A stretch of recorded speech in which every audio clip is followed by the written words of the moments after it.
Hey, Jeff. Hey, How are you? I'm pretty good. How are you? Doing well, thank you. Jeff, we are at a tipping point here. This is episode 246. Woo, big number. We are only a handful away from our landmark episode number 250, and therein lies the problem. That we don't have a guest. We don't have time.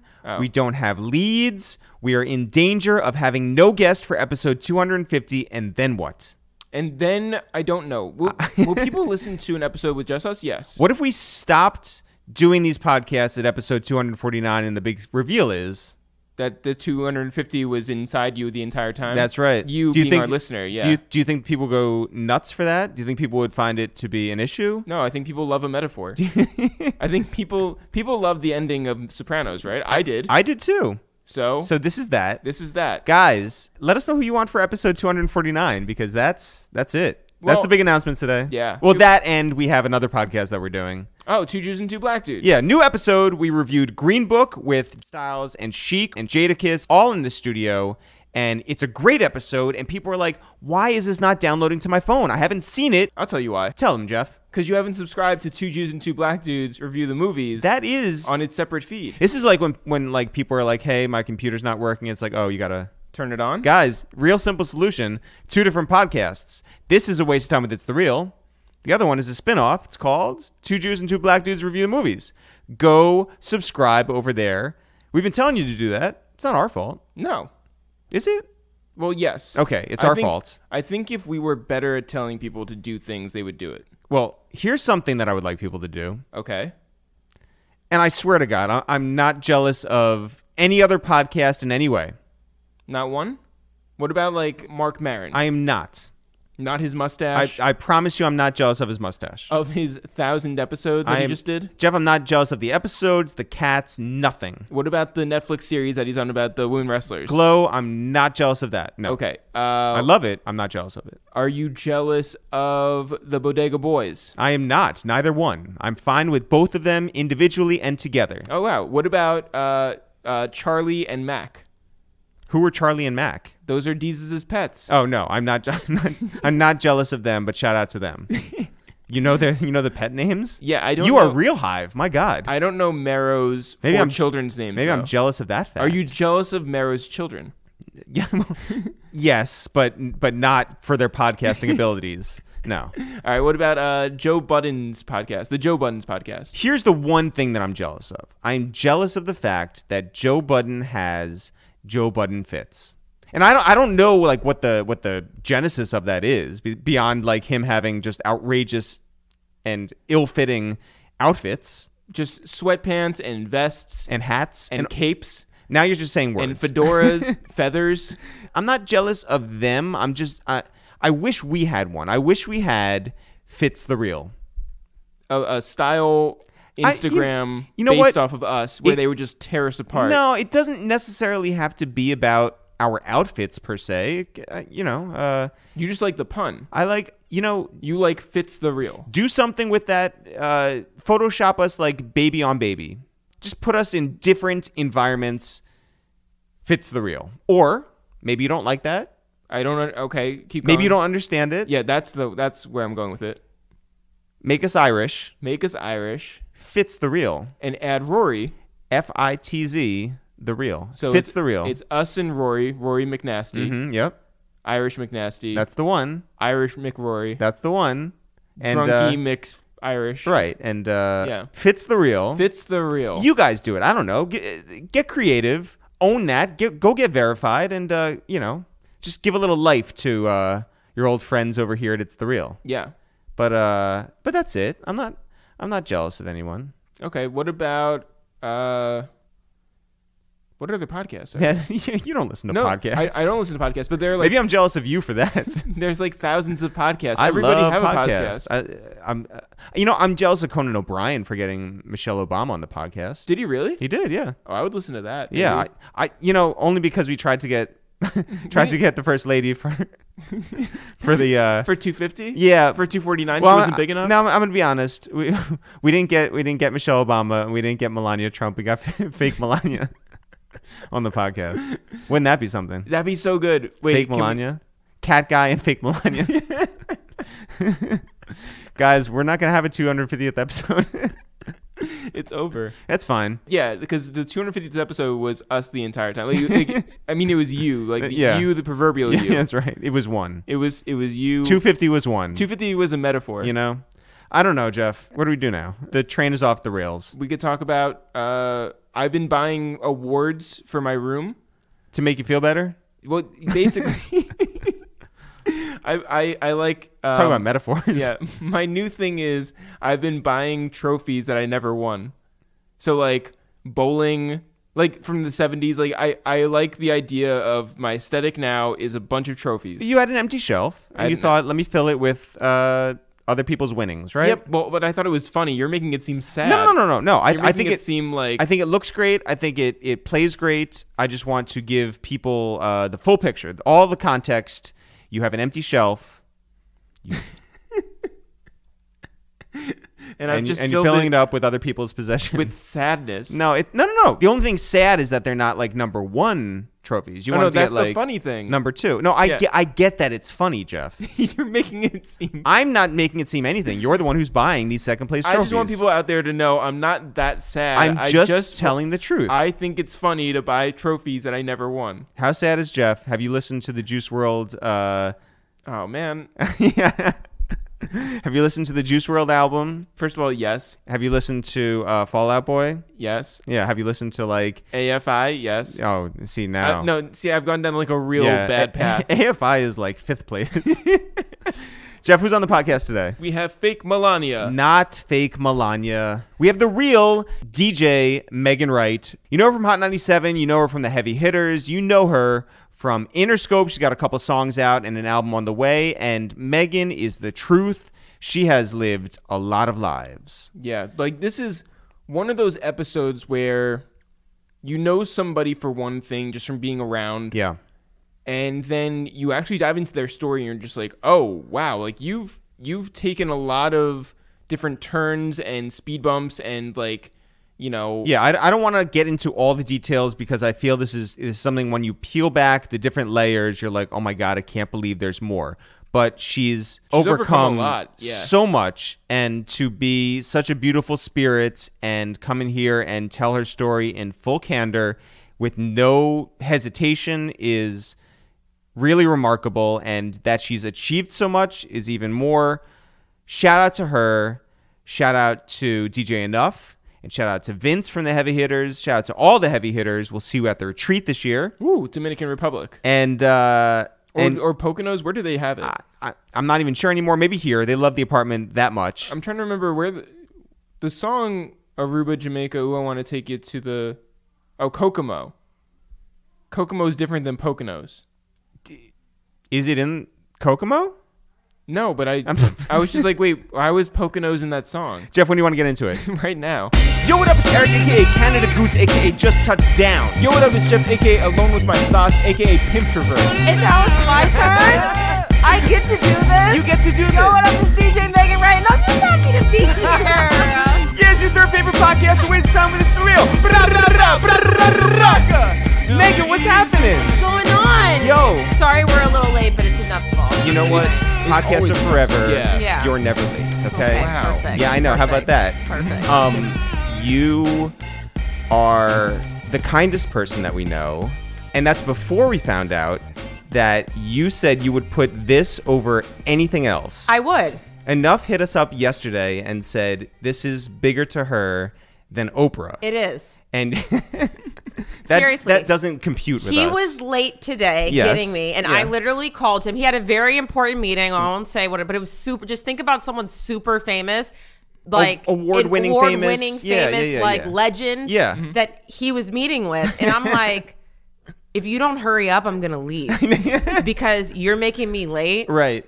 And you're going to look for my crazy. Oprah. And I don't want to give off that impression on my first Oprah interview. Oh my God. And do you think we're going to make you cry in this interview? Oh my gosh, you might. Yeah. It depends. Or depends what kind of research you've done. Or you get something free underneath your seat. Do I get a car? You get a car. You get a car. So this is the Upper West Side, as you know, but they don't honk here. What, in general? Oh, Well, they definitely do. We stopped traffic and we didn't hear any honking. I'm just saying. I was like, this is nice. Yo, that's some celebrity stunt right there, by the way. Like, we stopped traffic. Okay, well, we It's didn't like, mean to, but he had. Okay, you know what? I'm not even gonna make this worse. I'm not gonna. Never mind. Yeah. How many people recognized you on 90 whatever street? 0. Damn. I Well, know. let's wait outside later Okay. on. No Yeah. big deal. Long ago, when we first met Cameron, Mm-hmm. he was like, yo, where do you guys live? And we're like, oh, we live at this address. And he was just like, oh, South Harlem. And we're like, okay, cool. That's funny. Yeah, you said it. We'll run with it. It's great. So we befriend our mutual friend, DJ Enuff, back then. And we're like, yo, we're from South Harlem. Da-da-da-da. This is before, by the way, real estate agents were like, this is technically going to be South Harlem. Okay. So it was a funny thing. It was like in jest. And so Jeff would call up Enuff while he was on the set. And say South Harlem checking in. Yeah. Right. And Enuff would be like, yo, these idiots from, South He's like, Harlem. they want me to checking in." call it South Harlem. Like, Yeah. let me know. But first of all, Enuff has no business because he's Brooklyn, but Yeah. he knows what I'm going to say. He's Lower East Side, Mm. which is nothing wrong with that, but born in Lower East Side. So that's what I'm Wow. saying. He has The no whole business. Don't house make of no. He's got a cards. mic. He does have a He's got microphone. Hold up. He does have a microphone. I was actually born in Harlem. Oh, really? Oh, so I was really born. So Yeah, it's Metropolitan fraudulent. Hospital. Everything What? is I was born in fraudulent? Metropolitan Hospital in God. Harlem. This Bunch is of just fraud. like when Dipset sort of like, had their whole thing. Yeah, It was yeah, like Jim yeah. Jones is from the Bronx. We don't even know you anymore. Mr. Yeah. Brooklyn over here is Harlem, Lower East Side. Ah, man. Wow, a whole house of cards just fell apart. I know. Yeah. Who are you? Yeah, I know. Well, Megan, where are you originally from? Originally, I'm from Virginia. Okay, what part? Okay, so I was born in Northern Virginia. Yes. But I started DJing and stuff in Norfolk. Okay. So I kind of understand when Enuff is saying where he's from is kind of based on where he Where he lays his head. kind of also Yeah. where you kind of came into yourself, and especially as a DJ. So sure. when people ask me where I'm from, I also get really confused because before I moved to New York, I was living in Houston, and Houston was the first place where I was actually, I guess you could say, like, accepted. I felt accepted, like I felt a part of the city, and so I forget that I'm not from there sometimes. So Whoa. Literally. So you don't think that like home, if someone says where's home, you don't say Northern Virginia? I do, but it's been so long since I've been there because I started really early. I left when I was 16. I started DJing in like the Norfolk, Virginia Beach area. Was not old enough to be in the clubs. Went in there anyway. Gave Fake ID. What was your Well, name? no. See, let me tell you the thing. So I started. What was your name? Fake ID. I started college really early, and I like had this whole plan of like being a doctor because I'm like I like literally went like on AOL.com and was like who makes the most money in careers, and I was like, okay, well, I that was what was important to me was having money because I Sure. grew up not having any. And So- then you realize that Kylie Jenner actually makes the most money. Not at right, the yeah. time. Yeah. She was like Yeah. 4. Yeah. So, well, maybe a little older than that. So I said doctor. So I went to school for chemistry, right? Yeah. And then I had never been to a party before, but I had a college ID. So I'm 16 years old with a college ID because they give you an ID. So when I'm going to these parties, no one had any idea how old I was because they just asked for your college ID. Sure. So I gave them my ID. I went into my first party. I think it was like a Q pajama jam or something, some fraternity party. And I saw the DJ and I was like, I don't know what's happening, but this is what I want to do. Well, most importantly at that party, were you in pajamas? You know what? I don't even remember that part of my memory. Damn. I'm I'm sure gonna- I was because I'm like, I probably was in like a wife beater or like. I'm gonna be pajama honest, pants. like- do you love a good party theme? Yes. Okay, At so this probably. point in my life, I'm going to party themes and I like to dress up. I used to hate doing that. Right. And I like to dress up. So Halloween Yes. and like Last year I was Khalees. The year before that I was Lil' Kim, and I had my friend make like a whole Lil' Kim from the 1997 VMAs where she did Ladies Night with Angie Martinez and Brad and everyone was there. I did the Lil' Kim With studded the- thing. I should find it and show you. You're gonna be like, oh my god, is that you? with her breast out. My breast was not out. No, I think that's no, the- that was that was a not. different That was a year. That was a one? different. Oh, no, yeah. you're Lil' Kim. I know. wardrobe year. Sorry. Yeah, Sorry. Eric. Correct me. What? You know, how, Anyway, you know how like anyway. different podcasts have like researchers. That's what we're gonna have Yeah. like Enuff do. Like, Yeah. yeah, he's on Google. Like, just chime in eventually. It'd be like that was 96. Like, come on, Find it. or Let me see. 98. I Yeah, yeah. didn't find it. No. No, but it was like the rhinestone, like Little Kim, but I was kind of upset that she didn't post me because it started like moving, but she didn't. Did you add her? Well, no, she saw it and sent me a video. But Oh. that year, Beyonce was also Little Kim. So her page was dedicated to Beyonce, which, you know what? It's like, of course, you know. So Or is it time to start beef with Beyonce? absolutely not. I'm a member of the Fellow- Beehive. Do not start that because Fellow I know they Houston- are always listening. fellow Houston family Yes, down there. yes. That's, Oh, yeah. This is the outfit. Yeah. Oh, right. Notice yeah. how The both outfit. of her breasts are covered. Oh, They're yes. both This is covered. true. Yeah. That was that year. Right. So now and anybody says the year 1997, Yes. this is what you need to think about. Yes. That's exactly what I think Yes, about, by the okay. way. Yeah. Okay. See, we're here. We're here. So you're born and raised for 16 years in Northern Virginia, Right. like Arlington area, Annandale, Alexandria kind of area. Alexandria, Yeah, right? yeah. And were your parents in government or anything? No, it was just like a weird coincidence. My dad is actually from Mobile, Alabama. Okay. So I actually was there like 2 weeks ago. In Mobile. Yeah, I was in Mobile. And Enuff actually calls me. This is like a whole nother story. Calls me and because he had heard that I was in like, I don't know. Trouble? Yeah. Okay, I was kind of. Whoa. You had the yapper on you? Okay. So Enuff hears through okay.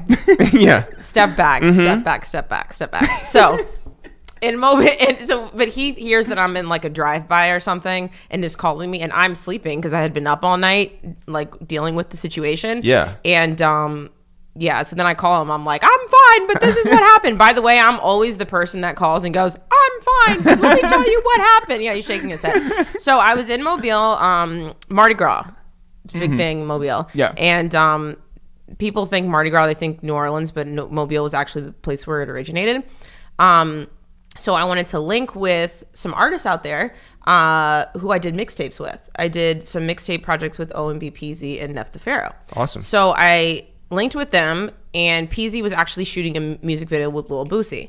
And because I have Southern roots, Boosie is God. Yes. So I was like, of course I'm gonna go. Like, Yeah. and then you're gonna like merge and get into the parade and stuff. I was like, what? I'm in there. I told my family, I'm gonna see y'all in a little bit. Yep. I'm gonna go holler and see what's going on here, right? And so then they had a show after that, and I wanted to, be able to see Peasy perform because I think OMB Peasy is like he has such star potential, and he really did his thing on our mixtape. So I was excited to go, and see them. So I went to the video shoot. It's popping.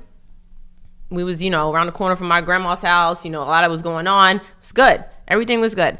Get to the club, which is I don't know. I think it was in like downtown Mobile, and that's where things. When you're in a space and you feel the energy, there was like a weird energy that, I kind of like felt being in there. And when you're from the South, it's a little different than like clubs up North, so because people have guns, so that's the main difference. Sure. People have guns. So especially when I first started DJing, I can tell you maybe 10 times I've been in clubs where they were like shot up. Yeah.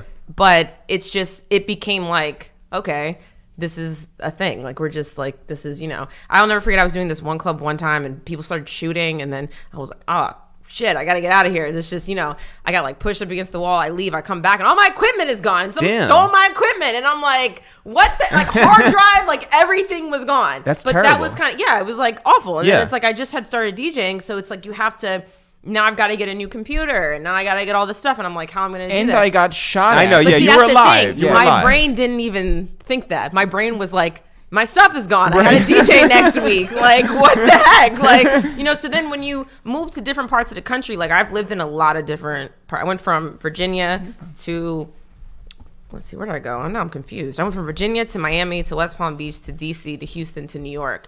But during all Those that, are I all was places also- you lived? Yeah. Trying to be this DJ, and during all those that time though, I was also a tour DJ, so I toured and was like over On the Europe road. and stuff. So I was, Who was collecting your mail? Actually, what's crazy?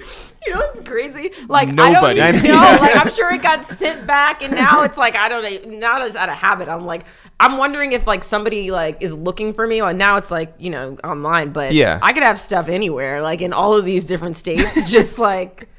I just got a New York driver's license. I had a Texas Congratulations. license. Thank you. Yeah. Thank you. I had a Texas license still, and then I lost it, and then I was Fake using my ID. passport. That same ID that I was using, that college ID to get into the club. So you had to go actually to the DMV and sit there and like switch over everything. I did. New picture? I did. Yes. Okay. And it's all hair. Oh yeah. Like, 'cause I have a lot of hair, so Yeah. it literally looks like Khalees. like Yeah. yes, exactly. At Halloween. Exactly. Yeah, exactly. Yes. You know who never changed his license ID? Who? Can I see it? Okay.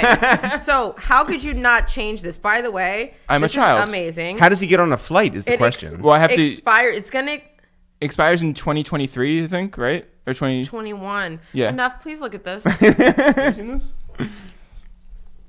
Yeah. 16 years old. It says I'm 5'11". It's like it's a fake ID in the wrong direction. Yeah. Like it's just like No, but Yeah, now, right. but some kid, you can like give that to somebody. No, don't. Right, But- yeah. no, this is actually a really good idea. Yeah, go Wait, ahead. keep going with this Yeah. thought. No, but like you could like, I don't know. I had like a whole super bad situation in my Get head. my about- 16-year-old friends into the club. Yeah. Sure, thank Yeah. you, Megan. Yeah, I Yeah, think yeah, that's yeah. it's all about the I don't know what opportunity. you think gotta- my life is like, Right. but I'm not out here being like hanging outside of schools. Yeah. So your dad's from Cut that out. Mobile. Where's your Yeah. mom from? My mom is from where is she originally from? I don't know. I know she was born in Nebraska, but I think she was originally Wow. from Kansas or something. Whoa. Yeah, I don't know. My grandpa was in the military, so it Okay. was like a lot. And you know. And so you were born there. Do you have any siblings? I do. I have 3 sisters. Older, younger? I have 1 older, 2 younger. I also have an Ancestry DNA brother that I just found. Congratulations. Yes, thank you. I've had such a from like shootouts to here. I've Yeah. had very Yeah. eventful. Was that 15 ever? minutes. Yeah. Was that ever a thought when you first like put your information in? So I wanted to like see where I was from. I guess everyone's just become obsessed with like where they're from. Sure. And I got tired of everyone being, because like when I moved to New York before, when I'm like down south, it's just like you're black and white. That's it. Yeah. And now everyone's like what kind? I'm like, I don't know. What do you mean, what kind? Right. Like nobody ever asked me that until I got here. So I was like, maybe I should find out what kind of white and what kind of black I am. Yeah. So I did Ancestry DNA and I found out, and I'm literally like the definition of half and half. Like nobody intermixed before me. Wow. I'm literally like 50% like Kansas European, and yeah, UK, S type, whatever, and then 50% African from like West Africa, which makes Wow. sense because a lot of the slave ports were there. Where But is then- your brother, your new brother from? So you get your results, and I guess if anybody else does the test, you can see, So I saw like my great uncle, he was there. I saw his little profile, but then at the top, I'm like, close family brother. I'm like, I don't know this brother. And I started Googling him and I looked him up and I found out that he was pretty much had been living in New York City and Brooklyn for like the past, like, I don't know. Right. And I'm just like, so I DJ decided Enuff? I know. Yeah. So I decided Born in Harlem. So I decided I found like a work email or something. I can't remember if I found a work email or email, whatever. And I messaged him, but then I forgot about it. Wait, what do you say? Like, I was just like, hey, or I might have been like, yo, I'm your sister, or Yeah. something like that. Literally, I was just like, so kind of your sister, you want to talk about it? 98% Cool. your Right, sister, yeah, yeah. If you don't, also cool, no big deal, because I knew my dad was, I know there's others out there, so I was like, but I saw how like what he did and stuff, and I'm like, oh, maybe he like, but then I dead ass forgot about it. Did anything Like, come of it? So 8 months later, he like messages me, and it pops up like, when you get a message on like some kind of social media, it pops up like in your email, so and so sent you a message, and I'm like, oh, and he's like, oh shit, or something like that, right? So I ended up like writing him back, and I'm like, yeah, if you're ever in New York, you want to talk, because he had never met my dad before.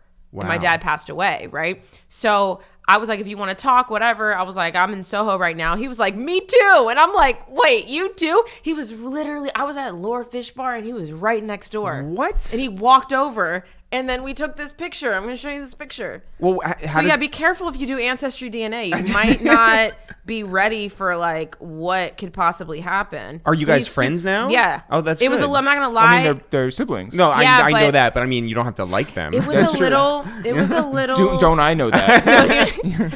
At first, it was a little like, but look at our smiles. We look exactly the same. It's really That's creepy. crazy. It's kind of weird. Wow.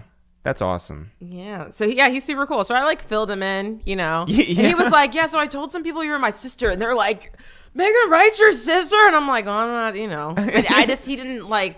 He didn't know you stopped traffic. Yeah. At all. With that like 1.5 people outside. Right. But no, yeah, it's super cool. Wow. So that's my brother. Holy shit. Yeah. How are you doing with all that? I'm fine, except for the fact that I found out that he also lived in Miami when I was in Miami, and I was like kind of homeless there, and I'm like, I could have lived with you. Like, you've got a house still on Brickell, and I was like struggling, trying to make it as this DJ in South Beach, and you're just like living in a high rise in Is Brooklyn. he a doctor? No, he works in living out her finance. dreams. Yeah. Is he everything you wanted to I be? know, Yeah. right? Exactly. Yeah. How was it growing up in a household where there were so many girls? To the point where I think if I ever had like a son, I wouldn't know what to do. Literally, I would call Enuff and be like, this it piece sitting Right. down, like, what do you do? Like, I would have no idea what to do, because I was like around nothing but women. Like nothing but women. How did you get to the point where you graduated at 16 and went to college right after? Well, I didn't have like the best home life. My dad was like super, super abusive. My parents actually lost custody of me when I was 14. But I think when I was like really young, my brain was kind of like, you know what, you have to make it. You have to be successful, because like You have to get out of this. You have to get out of this. So I started taking a lot of classes. I tested out of some things as well. And I graduated high school after 3 years. So even though my parents had already lost custody of me, I was set up to be able to graduate. So I left, and I literally haven't been back since. When you were out of your parents' custody, where were you staying? I was a ward of the court first, and then I went to live with my aunt. And I stayed there for like a year, and then I left. So your mom's sister. My mom's sister. Yeah. And it was not. I went from like being in the city to being like really close to like West Virginia, and I don't know. It's just like population, like 10 black people at the school, like, and then it was just not. You know, I had a lot of issues. I was like fighting at McDonald's and stuff. With, Sure. Like, people and stuff. People Well, you mean calling you had just gotten out of a very abusive situation. Yeah. So it wasn't easy, but I feel like a lot of the stuff that I went through kind of helped me, as like my entertainment life hasn't been easy. Yeah. So, you know, things that happened to me early kind of like set me up to be, I guess, strong in a sense, just to deal with everything that this amazing music industry has to offer. Sure. Well, but as a 14, 15-year-old, when you're going through that, I was a fucking hot mess. I'm not gonna lie. well, who I could was a you mess. rely on, if anybody? Nobody, until I got to be, when I moved and started to like become a DJ. I met somebody. His name is DJ Mr. Nice. He's actually the person who started me.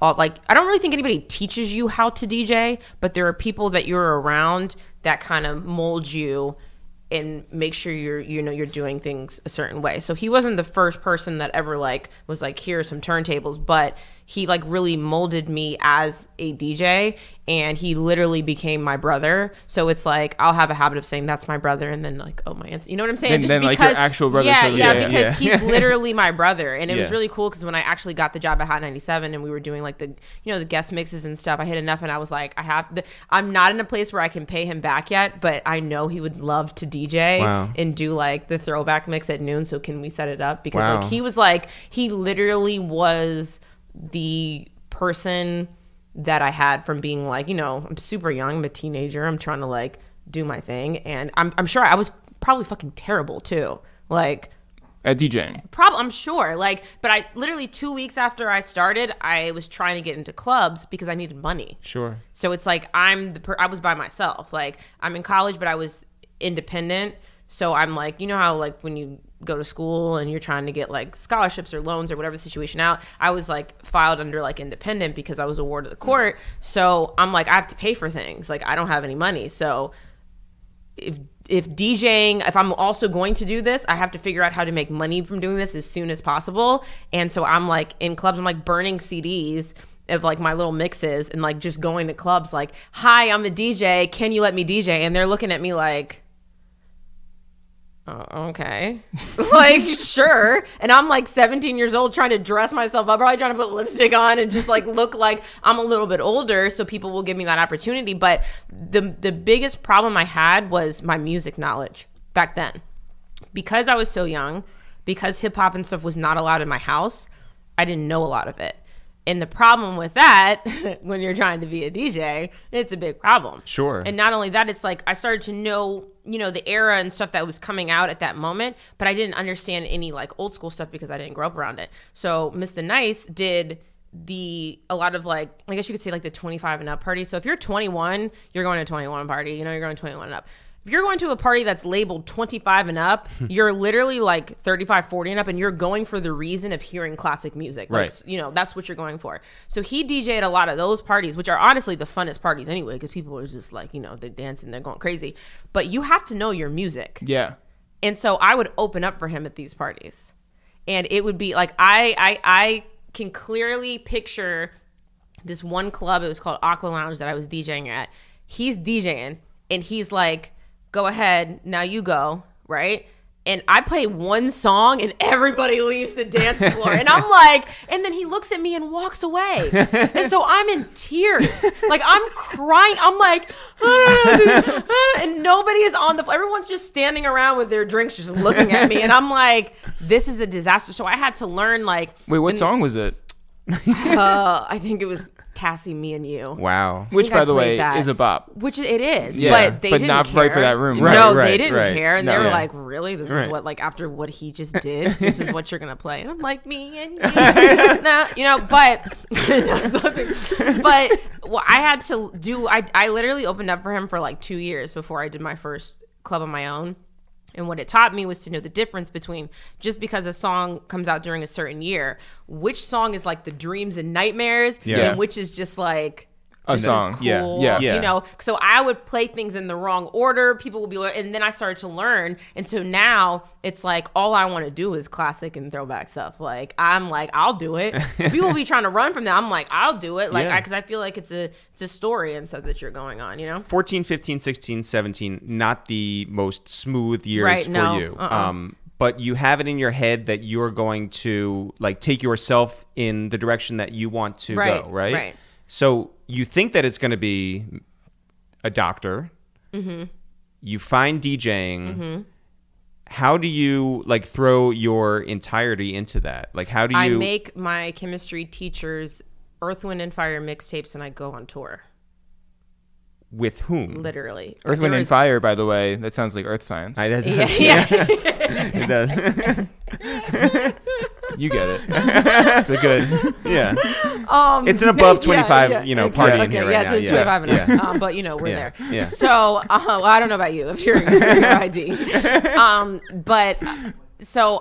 Literally, it's like I had this love for music, this newfound love. Like, I discovered all of this, like, these albums and things that I had never heard from before that my roommate That is college, by the way. But Yeah. it was classic stuff. Yeah. My roommate was from Queens, so she was playing like Reasonable Doubt and like Miseducation of Lauryn Hill. I had never heard it before. And mind you, it had been out like For several years. it's like Yeah. almost a decade by the time I was, you know what I'm saying? And I had never heard it before. Well, so no hip hop in your home growing up, no music or Gospel? If I tell you what my dad used to listen to, I actually Cassie, Me, and You. no, I saw that on MTV. It's me and you. Yeah. I bought the first album I ever bought with my own money was Get Rich or Die Trying, and I got like in a lot of trouble for buying that and writing all the lyrics down in the composition book, and it was just like a whole. I like fucking how mess. you went from like 0 to 50 cents. Yeah. Yeah. That's basically what that's exactly what Yeah. I did. So I like kept it cool for a while and didn't like do that. But my dad used to listen to Yanni. Sure. Right. New Age Yanni. Yes. Ethereal, airy Yes. Yeah. Yanni. Yeah. Yes. That was what was in my house. And then Enya too? Like, was it all no, like those it was like just- monsters of no, New Age? it was just it was Yanni. I used to see him like dance to James Brown in the kitchen, and then Yanni, and I'm just like, Yeah. like literally. Who are you? And then By the way, now I have like 1,000 questions about this, but I feel like we should just like. I know. Yeah. So it's like you would think like Yanni. Yeah. So that was like. Now, if I ever hear anything like that, I'm just like, oh, Yanni. Where is Yanni? Is Yanni still alive? I Can we get think Yanni on the podcast? I think he's First still of all, in Greece. yes, let's get Yanni Yeah, on the yeah. podcast. Yanni, if you're listening, we need you on this podcast. Legendary status. Is he on Instagram? I don't know. Let's find Yanni. So So I didn't know anything. Like, and then I started seeing stuff that I would see on TV, but it just wasn't a part of my, you know, like daily. And then like when people say like music saved their life, I think that was what was missing. And then when I like discovered it, it really did, because it kind of gave me a purpose and a direction. What artist spoke to you? 50 Cent. Yeah. Eminem. Yeah. I was the biggest Eminem fan. Just still am. For the message or the lyrics Still or the am. Don't. Yes. I'll fight you. I don't care where I am. I'll fight you and run out. I'm loyal. I'm very loyal. Let me tell you how loyal. The fact that music industry, right? Yes. I can go, like, you know, just, it's not hard to get to, you know, just whatever. Yeah. You know, I'm not the person who wants to, I don't even want to be backstage. I want to be there. If I'm going to go. Well, first of all, backstage is not fun, it's but like, yeah. Why do people want to be backstage? If I'm going to go to a show that I want to go to, I want to go and watch, right? Mm-hmm. I went to Austin City Limits Festival. Yes. Right? And I was... Actually, I'm trying to think, why was I there? Okay. A good friend of mine is a trombone player, trombone shorty, right? So he was playing, and he was like, I'm going to be here. I was living in Texas at the time, and he's like, I'm going to be here. And I'm like looking at the lineup, and I'm like, Eminem. I'm like, okay, very excited that you're going to be there. Seen you already. I really want to go see Eminem, so I need those passes for like multiple days. Let's just, you know, figure it out. So I get to the show, and it's like, when you're going to these festivals, I think that might have been like the first festival I ever went to be honest. And you have to like, it shows you the lineups and the times of like when people are gonna perform, and I'm like, okay, they're lining up here and they're here this early. I gotta make sure I'm early and I'm on time so I can get a good view. And so I, like an idiot, because like a claustrophobic idiot, because I didn't understand the festival thing, I went like right to the middle and like as close up as I could, and I waited for 2 hours, and then I thought I was gonna die. So it's raining, it's like muddy, I'm sitting down, my legs are tired, and then he just comes on, and I'm just like, yes, and I'm rapping everything, like literally, like I've never seen anybody perform before, and it was the best, you know, thing of my life. And then I saw him at Irving Plaza. There was like a... He was at Irving Plaza? See, let me tell you, when people know, secret show, when people know you're an Eminem fan, they let you know when stuff is going on. Yeah. Stan. Well, we got to be careful with the Stan. So apparently, like, there was a secret show with some kind of like, I don't know, it was a bank. I don't know what was happening, but like Interscope had 2 tickets. And I was like, I better have one of those tickets. And I went. And I had the best time of my life to see Eminem. What was it like to see him? Plaza? Yeah, in a very small space. As soon as I didn't have any voice the next day. I might have called out. I don't even know. But I was like, it was literally, and you know. Wait, does he perform like the song, the hits, or does he perform like both. his? All of them are hits. But first of all of them are hits because numbers wise, better than a lot of people. I mean, but here's my question too, is because unfortunately I am a radio personality also, so sometimes I flip interviews. Do you want the artists to be the same? No. Or do you want them to evolve in their own way? So then it becomes difficult, because then it's like they have to also then evolve the way we want them to evolve, and it becomes like a difficult, you know, situation there. But I just don't want to hear him rapping like scientifically. You know, but maybe that's where he's at in his life. Cool. But that's I'm not also I'm at not. a scientific place, but I am. Do you want to talk about aliens? We can talk about aliens, even though he's not rapping about aliens. But we can talk about aliens if you want. Wait, do we miss which part of your life has aliens in it? All of it? Really? Yeah. You have like some sort of like. Well, by the way, at this point, I feel like science has sort of come around that like everybody understands that we're not the only people in this world. But some in the people universe. don't or not think people, that. but like beings, I guess. I think that humans. Okay, here we go. All right. I think that humans are Are the not, real aliens? Well, I don't think that they're even suitable for Earth. Okay, you got to think about it like this. First of all, we're allergic to every fucking thing. Right. We're Gluten. literally allergic to the environment. I don't even think we're supposed to be here. I think it was an accident that we either got to this planet. I think one of 2 things happened. Right. Either we were like some little molecule. I don't scientifically know. Some little molecule, and You were a chemist, yeah. I know, but I should know. I know, it's been so long. So long. I'm DJing now. Yeah. And like the meteor like crashed in, and then all the little molecules like ended up here, and then we grew to be humans, right? So that's either that, or aliens were like, we're gonna place them here. Oh, as an experiment. No, maybe we fucked up our other planet the way we're fucking up this one. That's possible too. But I literally feel like we're not like suited for this Earth. People be having there's like asthma. lots of like science that goes beyond, like, you know, into what created the Earth. Yeah. So it wasn't like we were like placed here. But I don't think. But I mean, there's a lot of science about a lot of stuff. Oh, true. There's a lot You of wanna know history what? about Forget a lot of stuff too that we also thought to be true that we no longer think to be true. What is your? So are you an biggest... evolution person? Do you think I do believe in evolution. Yeah. So do you think you literally think that human beings evolved from primates? we from crawled monkeys? out of. So then why are monkeys still here? The muck, because there was a mutation.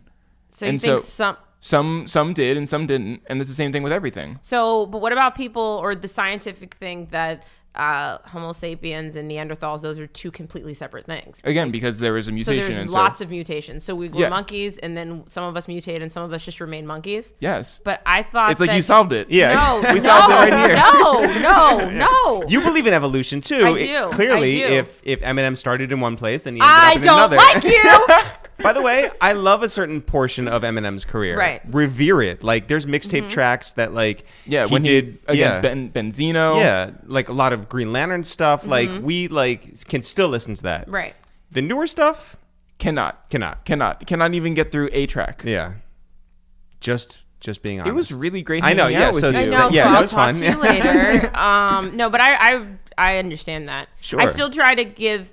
I listen and I give it a chance. Yeah. Is it what I'm listening to? If I'm like listening to Eminem, is that no? Okay. But No, it's not. but But you- I you- appreciate you it, and I appreciate- you appreciate what. respect- Yeah, I yeah. appreciate it. I respect him, and I appreciate what he is doing, and I can only imagine how hard that could be. Sure. To at this point in your career, and also when your life has changed so much. have you Like, met him? I haven't, and if I would, it would just I don't even A lot I of feel of bad. screaming and Yeah, Yeah. I feel bad. And I don't sweating. act like that at all. So Yeah. obviously, but Yeah, I would yeah. like. I mean, except for you guys, Right, yeah, Oprah. sure. A Yeah, total You know, a total I mean, meltdown when you came in here. on the Oprah. But You took pictures for 45 minutes of our That's apartment. why we're so. I'm like, sorry for being late, guys. You know, I was in the lobby. But he really meant to you a lot at that time. Yeah, and that's what I think. Anything that you kind of can bring back to like a certain point in your life is going to be important to you and is going to be memorable to you. So I feel like that was him at that point, because I was watching the music videos, I was watching things play out, I was watching him be this person that that either people loved or they hated, and I felt like it kind of, not that I was like locking people in the trunk of any cars or dragging I wasn't doing any of that, but also Tom like Green. Where's Tom Green? I wasn't Right. I wasn't, any of that wasn't happening, but it's like something about where I was in my life and what people were doing to him. Yeah. I kind of felt like a similarity. But also, too. you guys had come from not like similar Yeah. physical places, but similar like emotional Right, places right. where, especially like your relation. I'm not Right. speaking. No, it's okay. Yeah. But I mean, like you had bad relationship with your parents, a very bad relationship, and so did Right. he, and so I'm sure there was a lot of like Right. that first album, that second album, those must have meant like the world to you, Right. because now somebody was actually voicing. Yeah. What And also, you were feeling. 8 Mile is something where it's like, I'm going to make something of myself against all the odds and get out of town. That made me want to do a actual like movie project story like on my life, because it's just it's a lot to it. And, some people think like, you have to like, I have to like go and be retired and then do it. But I don't think that's the case, because like my story from like start till now. So I actually wrote a TV pilot. So Wow. I'm just hoping that, I can figure out, because music and film are like two completely different places. So I'm trying to like maneuver that. But I think my story is very interesting. Totally. Well, already, by the way. Yeah. So, do you and your sisters get split up then? Yeah, we did. And what was your relationship like? It's it's interesting. I think regardless if you're being split up, I think also age plays a part in it too. But I like separated myself too from a lot of things because my brain couldn't deal with a lot. So as I was trying to make myself okay, I had to kind of like separate from any drama, any nonsense. And it's like, unfortunately, at some point you have to be selfish or else you're going to be stuck in the same situation. So I was like, I have to take care of myself, because if I don't take care of myself, then nobody is going to. And I also have these dreams and I have these things that I want to do. So I've got to figure out how to do it by any moral means necessary. And that's, I guess, kind of what I decided. Did you feel the weight of the world on your shoulders? Yeah. Yeah. Yeah. Yeah. And honestly, up until like recently. I think people always get the misconception too. It's like they see you, but they don't know what it took for you to get to where you are. So I think a lot of people assume that I was given things.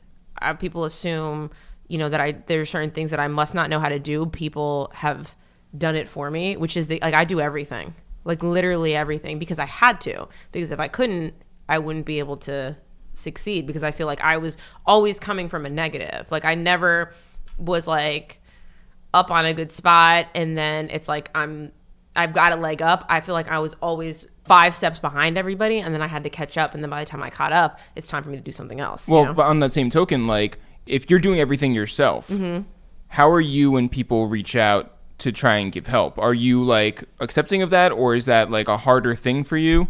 People don't try to do that. It's been very rare.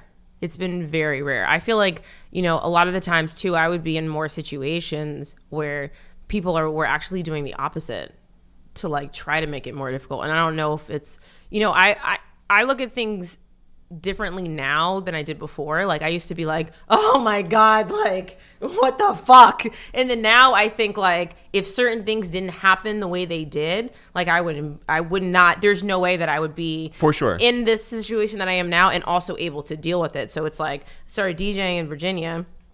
Then because I was doing all these clubs, a program director of a radio station, his wife was at the club. So she hears me and she's like, you need to talk to my husband. And I'm like, who's your husband? And she's like, DJ Law. And I'm like, oh my God. And he was the program director, right? So he gave me my first shot at doing radio. And then he has a heart attack and dies like a few years later. So, and I actually found out that he had a heart attack while I was on stage performing with K. Michelle. My God. So I was K. Michelle's DJ. She had, you know, she was a super new artist at the time. And people just started using Twitter. So I was like, taking a picture, trying to show the crowd like we're on the stage, and I kept seeing like these rest in peace DJ Law, you know, like posts, and I'm like on stage literally about to DJ, and this is like what I see. So it's like the person who gets me on the radio, who by the way is from Queens, who by the way, you know, was always cool with like flex and would tell me like, you know, you need to be, one day I want to see you at Hot 97, but you're not going to get there unless you leave this small place that you're at. So literally after he died, I was like, I can't do this anymore, and I left. So I had like $2,000. I packed up, and I thought I had so much money. That's like shit. But I thought $2,000 was going to make me like be able to live in Miami, in South Beach. So was there ever sort of the feeling that you were doing this, maybe not for somebody else, certainly for yourself, but were you doing it with a chip on your shoulder to prove something to someone else? I feel like I feel like most of the time it's like I've always been told I can't do something, or I'm not capable, or I'm not qualified, or why would you do that? Or if I would ever want to do something any bit different than the normal path that somebody else wanted to do, people didn't understand it. And so once you're doing something that's unfamiliar, even though DJing is not unfamiliar, but it's the route and the ideas that I had, it was like, you're fucking crazy, you know? So me doing well, I was doing well in Virginia. Like I was clubs every night, you know, on a morning show. I was like the female morning show personality. I'm interviewing people. That's how I started DJing, you know, for artists, because as they would come in, I would walk them out and be like, you have a DJ? You have a DJ? So Amerie, you have a DJ? Next thing you know, I'm on the road with Amerie. And it's like, I would do that. But so when I told people I'm literally quitting and I'm leaving and going to Miami, they thought I was fucking insane. And I was. Not gonna lie, I was. Yeah. Because it was the hardest time of my life. Well, okay, before we get there, Amerie, she came out with music again like this past year, right? Yeah. Right? Mm-hmm. And there were like a flurry of articles on what a wonderful like human she is. She's an amazing human. Can you talk about that? Yeah, she's just, I actually would love to see her. I haven't seen her, and I don't even know if she's in New York, or if she knows that I'm in New York. But I would love to see her because they gave me an opportunity. Mind you, I kind of lied. So I'm going to apologize to Lenny Nicholson, her husband, who is also major, you know, music executive, executive produced a lot of like classic albums. I apologize for lying and telling you that I had DJ'd before on the road with people, because I never had.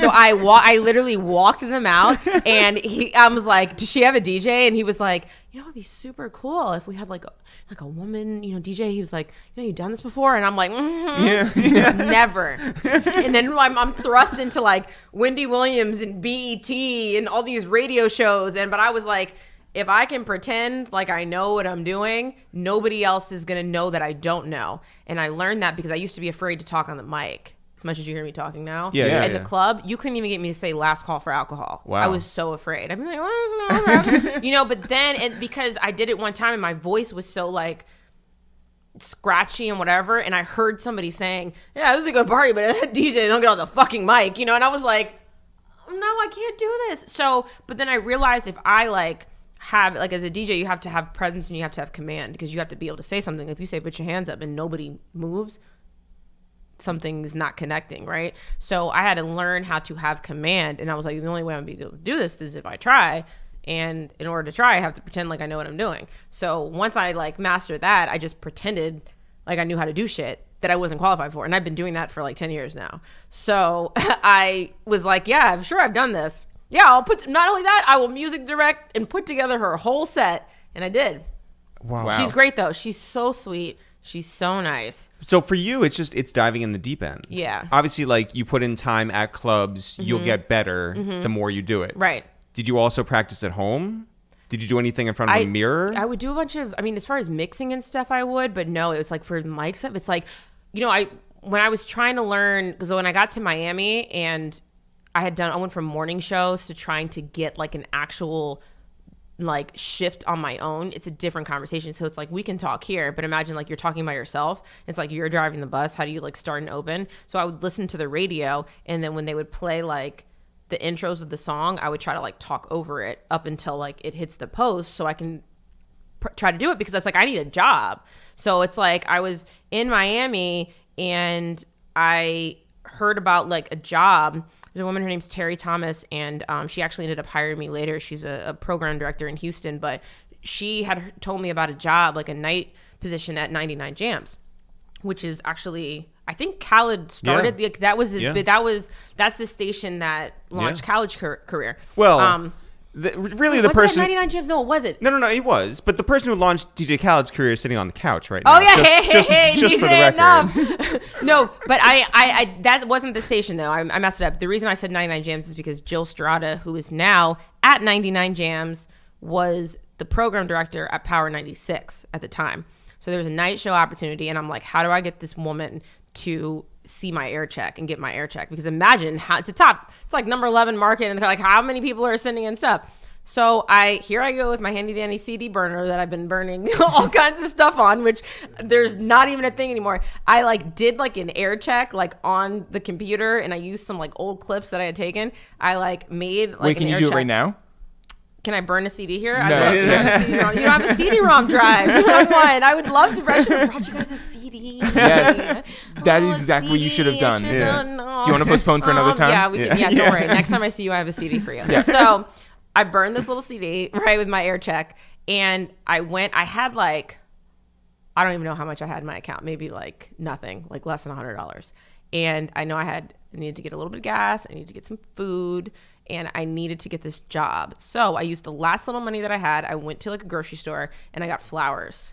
And I was like, if I tape my resume, which I printed out at the local Staples, if I tape my resume and this CD, like, and I just tape it around the flowers and I take it there, she's going to have to get these flowers or else she's a fucking bitch. So she better come get these flowers. You know, she didn't hit me back for like 2 weeks. I was like, oh my God. I used my last little money to get these flowers from this grocery store. And she called me and she's like, you can the flowers are dead. Yeah. Oh my God, so sorry, so busy. Like, but would love to like have you in. And that was my first time doing radio since, you know, being on this morning show. It was a disaster. I did the whole audition in pre-delay, which means like, you know, because of like Janet Jackson and Justin Timberlake, and now we have to have that whole pre-delay situation. Mm-hmm. But there's a button you can click on the board where you can now hear what it sounds like live. Mm-hmm. So I left it on there, which means I'm doing everything 10 seconds too late, if that makes sense. Yeah. And so she comes busting through because Jill Strada used to be the APD at Hot 97. Wow. Worlds are so weird. Yeah. And so I think she still had that Hot 97 aggression. So she came in and she's like, what is going on? And something. I'm like, I'm so sorry. So I leave thinking like, oh, I just ruined it. And she hires me. But then I get the job and I'm thinking everything's gonna be great. I'm like, oh my God, I have a salary. Like, I've got a place to live. Like, this is great. I'm like thinking I'm gonna sign my contract, and she gets fired. Oh. Right? And I'm like devastated because this woman gave me this opportunity after I had this shitty ass audition, and she believed in me. But I'm like not even thinking like anything. I'm like, well, I've got the job. I hadn't signed anything yet, but I'm like, I got the job. So time goes by. I'm still like doing the job for a few months and amongst other things. And then somebody else comes in as the boss and says that I wasn't right for that position, and he wanted to work with the people who were there before me. So I got evicted from my house. I'm like, have nowhere to go. I'm like, why did I come down here? This is ridiculous. It just turned into like this complete mess, right? But I handled it well. Like, I didn't go through there and start like tearing stuff up. But then I heard about another position where somebody needed an assistant program director. Which But is how like a big quickly, job. Right. all this stuff just happened to you? Where are you in the middle of like this job like coming up? So it actually took a very long time to get this job, but I was doing like one club on South Beach. But how So do this you know one- that this isn't like, okay, you've gone through the worst of it, but how do you sort of contextualize that? I think because the way my life had always been, I literally think that it prepared me just to deal with, okay, this has happened. Now, how the fuck are we going to get out of this? Like, and that's kind of like how my brain worked. Okay, I'll have this meltdown, but how are we going to get out of this? Like, and that's kind of where just by any means necessary, I got to get out of this. So what I'm going to do. All right, find the job, right? So I went back, mind you, this guy had just told me, I think I went down to like 2 hours on the weekend, which is, it equates to like after taxes, like probably like $15. So I'm like, Yeah. I can't, like, what am I going to do? Buy flowers, yeah. Right. I'm Yeah. like, I don't even have money for flowers at this point. So, and like, man, he's a guy. So I'm like, there's a job opening for an assistant program director in West Palm Beach. And I needed to learn how to use this program called Selector. I was not qualified to be a program director, which is basically running an entire radio station. Right. So I went to my boss at the time, who had just told me they didn't need me, and said, I got 24 hours until this meeting. I need you to teach me how to use this right now, please, because I have to go ace this meeting and I have to get this job. What was the format? And it was an urban station. Okay. So I went from like a top 40, whatever they are now, I don't know, because they change a lot, but it went from like top 40 to like an urban station, but in a smaller market. So Yeah. I went from like number 11 to like number 45, which was equivalent from where I came from. But I was like, I need a job, I need to figure it out. So he taught me, I went in there and I got the job. Took me like a few months to get there. So I'm like living off of this, whatever. I'm like in motels, going back and forth in motels. And I'm like so worried that my turntables are going to get stolen. Like, I didn't care about anything else, but I'm like, they're going to see my turntables in this car. And I've got to get my turntables out of this car. And I've got to, like, so every night, if I could get a motel that night, I would literally drag my turntables, 45 pounds each, up these stairs. Fuck my clothes. My turntables cannot, because this is how I'm making my living. Right. Go to sleep and then leave and, do it the next day. So Were your arms so sick? I was like in great shape. Now it's just like a fucking mess because I don't have to carry anything. I don't even have to set my stuff up anymore. It's enough. It's his fault. Because I watched somebody set his stuff up once, and the next thing you know, it's just like, So I get this job, and then I'm miserable. Why? Because Is it because it's West wasn't- Palm Beach? Yeah, and it wasn't what, even though I've got an office, this is my first time having a salary. It wasn't a big salary, but I'm 24 years old running a radio station. Literally. Like dealing with label reps. No, I won't play your record. Yes, I will play your record. Like I met, that's where I met Karen Ryte, who's a label rep now at Interscope. I met her for the first time because she's having to work, a record to me. An Eminem record? No, he didn't have anything else at the time, but I would put him in the recurrence. I guess playing, you're patiently waiting. Yeah. Yeah. So, I was miserable. So I literally was Did you like, give I yourself can't- a sort of time limit? I was just, so I left a little detail out about how I auditioned for Love and Hip Hop Miami because they were going to do What? Wait. oh God, thank God I didn't do it. Hey, Mona. So after Love and Hip Hop New York season 1, they were not going to go to Atlanta. They were going to go to Miami. Yeah. Yes. Right? It didn't end up happening. So they went to Atlanta. But I was cast in the Miami thing. I needed money, bro. Well, yeah, like, how did they find you? Or was there like a general, I was like... doing club. I have no idea. But I wasn't, and I didn't really know, like, I can't even tell you who else was on the cast. Like, it wasn't anybody that you would think. It wasn't, you know, and there wasn't really, but that's like, the same with every IG city. people now. Like, but that wasn't even a thing. So I can't even, like, tell you who else was on the cast. But it's I like, really don't in New remember. York, it's not like Peter Guns is, like, making all the hits. It was like, right, you know, yeah. But I literally don't even know Shouts if to there was Peter Gunn. but Yeah. there wasn't a rapper. Like, I don't, so maybe that's why it didn't end up happening. But, you know, I had a relationship with Mona. She was like, I don't know if she thought that I was going to be great on the show or not. I just think that she liked my personality, I'm going to assume, and like my work, because I was just like, I have to make it, right? So I'm in West Palm Beach. I'm like literally thinking I'm going to quit. And she gives me a call and she's like, I'm going to send you an NDA. I need you to sign it. And I'm like, okay. And so one of her producer people, you know, hit me back and they're like, we're working on this show. And the show is called This Is Hot 97. And we would like to introduce you as the new cast on This Is Hot 97. Would you do it? I was like, of course I'll do it. Just give me a call. So I'm like, fuck this job. I quit this job because I like didn't want to do it anyway. And like pack everything that I own and I like move back to, I don't really move. I'm like staying at like in my aunt's basement. That was the first time I had been home in maybe 6 years. In Virginia. In Virginia. I went to an aunt's house and stayed at her basement to like refigure out my life and my life plan, right? But I'm thinking maybe I'm going to get this Hot 97 show. Maybe I should be closer. This will be great.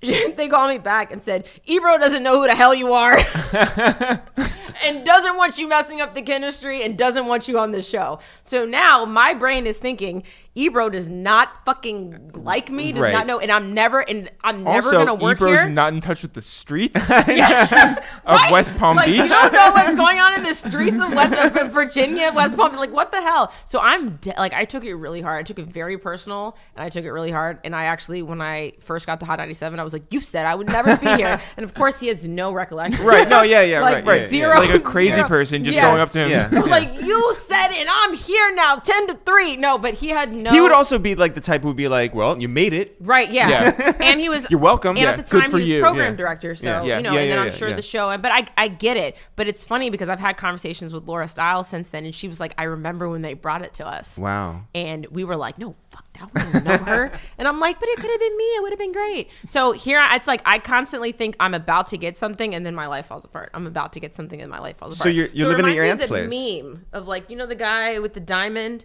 and he's like trying to get it. And then And he's it's, like like, almost this there and he close. turns Yep. around. Yeah. Yeah, I was like, right then, I was like, I'm going to turn around. I started studying for my MCATs. Wow. I was like, I'm not going to. You could have been like, Dr. Miami. Yes. or Mr. Pimple Popper. Yeah, Pimple yeah. Popper. Or the Oh, foot first of guy. all, That's Enough yeah, show. yeah. Enough. It's gross. It makes me want to throw up. He loves that show. Now they're doing a new foot show, like a foot. They're doing a foot show.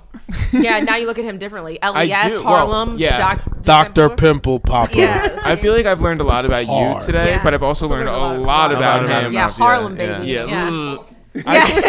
I thought you were a Dr. Zizmore guy. No. Yeah. So I'm like studying for these MCATs, like this In is- Virginia. Yeah, in someone's basement. And I'm like, this is ridiculous. So Terry Thomas, bless her heart, she calls me again, and this is the woman that's program director in Houston, and she links me with this job in at a Radio 1 station in DC, and I was like, this is going to be great. And I'm like right outside of DC. They're looking for like a music director. I was like, I could do this, you know, it's not, and I'm like, and I'm close to New York. Maybe I can just get on the train, you know, do whatever. The program director there told me that I was not good enough to be on the radio. So I had already done mornings. I had toured. I had worked in Miami. Even if it was for a brief time, I still worked there for like 4 or 5 months. I'm like, I'm an assistant program. I'm like, You can run selector. I'm running Yeah. the station. Hello. Yeah. And now I am not.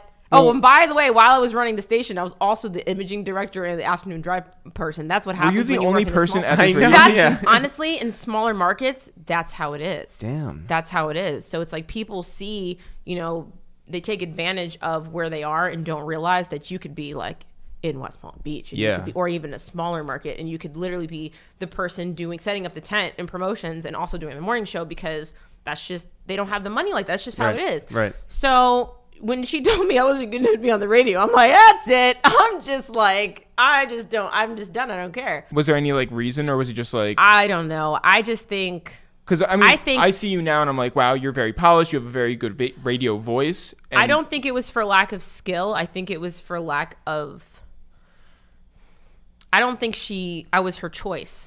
I think when people, which is what happened to me in Miami, I was not his choice. Somebody else hired me. So I think that Terry had got me an interview, and I think that she may have outranked the person. And so she pulled a favor for me, and I was not that program director's choice.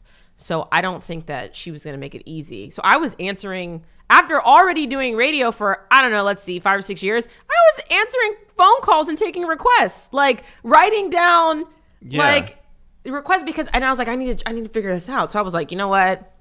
Medical school it is. And I'm thinking like, what kind of doctor am I going to be? Wow. It's like, oh, okay, I like children, but it'll be really sad dealing with some stuff with kids. Like, what am I going to do? So Terry calls me back again, and she's like, you know what?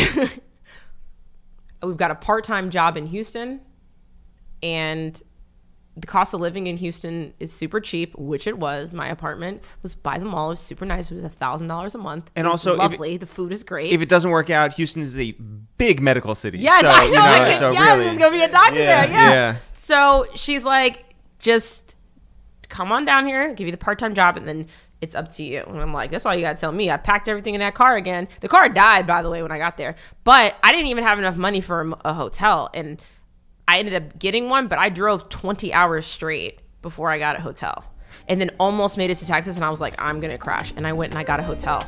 hey, you, what's that sound? Everybody look what's going down. Yes. Ain't that fresh? Everybody wanna get down like that. I wish I had a little bit of mug. That's that. It was a long lead up For but that. I think it was worth it. I think people. I think it was a good long walk to saying, hey, you should buy a mug.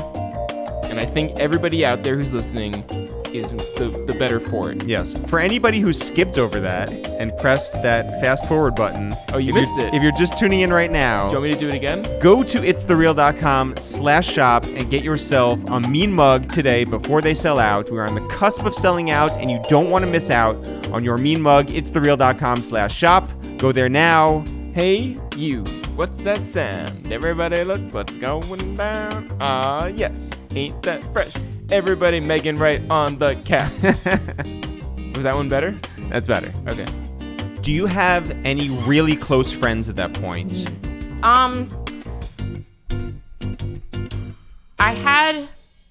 There was a couple that I had that I maintained from college. Actually, my godkid's mother, Jennifer, we're still friends now. But, you know, really, it was like, other than my brother, Mr. Nice, who had started me, it's like, no, because it's like you start to outgrow people. Nobody understands what I'm trying to do. And at the same time, it's like I had a best friend who we fell out because I could not go to her wedding. And I'm like, I can't have any money. Right. Like, I can't go from Miami to all of your bridal shower events, your parties. I literally don't have any money. And she took it personally. And I'm like, I'm sorry. Like, I can't afford, I'm across the country trying to, like, I literally do not have any money. And it's like, you start to have to really work on yourself. But it wasn't easy. Like, I had really bad depression until I was probably about 25 years old. But it was like a lifelong thing. And then you start to learn how to deal with it. And then when I started to become stable, I tried to actually learn how to cope with it in a better sense for it not to affect me. So it's like, at first I'm just like brushing it to the side, just, you know, but it's like, you can imagine, it's like, but I'm like, I'm going to do this and I'm going to be okay. Right. So Houston was the place that really, I remember I was very intrigued by the music. I went to the club and the DJ was playing for an hour and I didn't recognize anything. I'm like, what is this? And so I became very fascinated with Zero and Slim Thug and Paul Wall, Lil Kiki, you know, J-Dog. Bun B. I'm like, Bun B, right.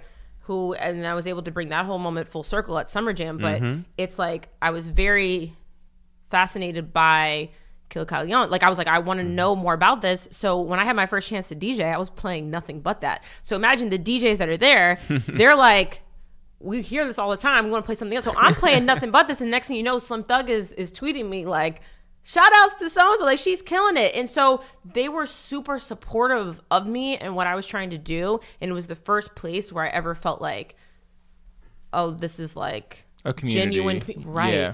It was very hard to leave because that was my first place that I was ever stable. I was working my ass off. I was doing radio during the day. I got a TV job at night because I was trying to work on that transition. And then I had an audition or an interview in LA when like did that whole like merger where they became like digital and you started seeing like a bunch of like digital people, I wasn't ready, prepared at the time. So I get why, I didn't end up being in the conversation, but I did go out there and have a go-see. And so I'd go on just randomly. I hadn't looked for a job. I was like, I have a job. Like, I have a job. I have an apartment. There's a parking spot. I got a new car after my car died. Like, this is great. Like, they actually gave it to me. You don't have to take your turntables up and down. Yeah. I have like my little DJ set up in my house. Like, there's a fireplace in there. I didn't use it, but it was still in there. Yeah. So I'm like, this is great. I go to this site called All Access, and it's basically where people, if you're looking for a radio job, anybody, I mean, it's where. Look at this radio voice. If you're looking for a radio, no. That's like Delilah. Delilah. Delilah just does this in her house. But I think she did that before everybody else was doing it. Like, she revolutionized the whole. Yeah. Okay. Anyway, so I go to All Access. Literally, the first posting says, Hot 97, looking for next midday superstar. And I'm like, fuck you, bro. Yeah. I'm like, somebody's not there anymore? Literally, I was like, I didn't even think that I would ever work there because I was like, it's such a legendary place with so many legendary people that I'm like, and they're just clearly doing their thing. Like, I didn't even think that I would ever get the opportunity. And then plus, how many people are applying for this job? I'm like, I just looked at it. Then I opened it and it said, new program director P.O. Farrow is looking to hire next midday superstar. And then my jaw dropped. And then I was like, oh man, P.O. was the guy in Miami who told me that I was not right for the position. What? Right. So I'm looking at it like, dang, I didn't know, So I ended up ignoring it, right? I just I was thinking about it. I did my interview. I went home. And then I was like, you know what? So then all of a sudden I get a text message from DJ Zog, who is a DJ in Miami. And he's like, is it okay if I give Pio your info? He's looking for somebody. And, we all thought, like, a lot of people apparently hit him up and was like, there's this girl, she's really doing her thing. And he's like, I know her, right? So then I hit him up and I'm like, hey, can I send you my, my air check through email, not on a CD? Yeah. Can I send it to you?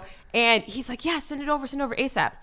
Then I got the flu, not influenza, but like the cold and flu. And the reason I'm saying that is because I did get influenza for the first time 2 years ago, and it was devastating. And I thought I was going to die. Wait, there's a difference? There is, like the regular cold and flu, and then like influenza is like the thing that it's literally I got it's like that when the thing I came that like to New decimated like people in the 20s. Yeah, not like blaming the subway or anything, but my immune system was not prepared for New York Or maybe City. we're just all humans and like we just don't react to. We're not supposed to be here. Okay, so I didn't send him anything because I got sick. And then that was the only time in life that I did not jump on an opportunity because he said, literally send me what you have, and you said nothing. Right. So and that's the only time in life that I ever did that because normally I'm like, but I was like, I have the basic ass flu, and also he's not going to give me the job. Also, my pride is destroyed because of what happened. So it just doesn't matter. Wait, did you ever find out what he thought from his perspective? Yes. So a few days later, he's like, where is the stuff? Question mark. And I'm like, oh God, he wants it, right? And so I sent him. He hits me back. They fly me in to do like a regular audition and did the audition. And he was just like, you were so hardworking. You literally, like, you did everything right. It just wasn't a personal thing, which it wasn't. In Miami. Yes. Yes. And he was like, but I never forgot, like, in this situation, you'd be perfect for this. Do you think that sometimes if we get turned down for something, we try to figure out between us, what could it have been, and Right. we work double as hard Yes. to make up for that. Yes. To fix my mistakes, 'cause it's my fault. Yes, Yeah. yes.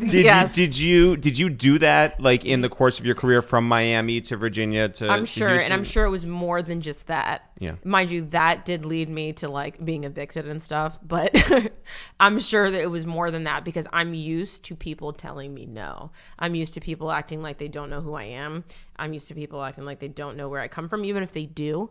I'm used to being in situations where I'm like trying to get this respect that people act like, and then it just started to happen, but I'm just thankful that I didn't tear up his office or say anything because I didn't. I was like, okay. Right. K. Michelle taught you better than that. Yeah. I mean, it wasn't her because she will tear up an office. Yes. Yeah. But- She'll also run naked through Atlantic Records office. And but I that's love fine. her. Yeah. I love her because she is herself, and I'm okay with anybody being themselves. Yes. It's just whether or not you choose to want to deal with it. Right. But I would rather you be yourself than to be something I'm just like, what are you trying to do? And I still didn't think I was going to get the job. So I forgot about it and kept moving on to other things that I was trying to do because I was like, this isn't going to happen. And then literally it took like 3 months and they hit me and they're like, I'm going to offer you the job. We're going to send you an offer letter. And I'm like, and I just started crying. And then I was like, oh my God, then I got to leave here because I had never been comfortable in my entire life. Literally. Never. And I was finally comfortable. I even had a boyfriend too. And I was like, this is just like, I don't know what to do. And literally, Bun B said, we love you, but get the fuck out of here. Literally. He's the best. He is Go. the best. Yeah. You need to go. Like, he said that. He's like, you need to go. Like, we love you and we appreciate you, but that's where you need to be. So I went, and when I got here, Hot 97 show was not on the air.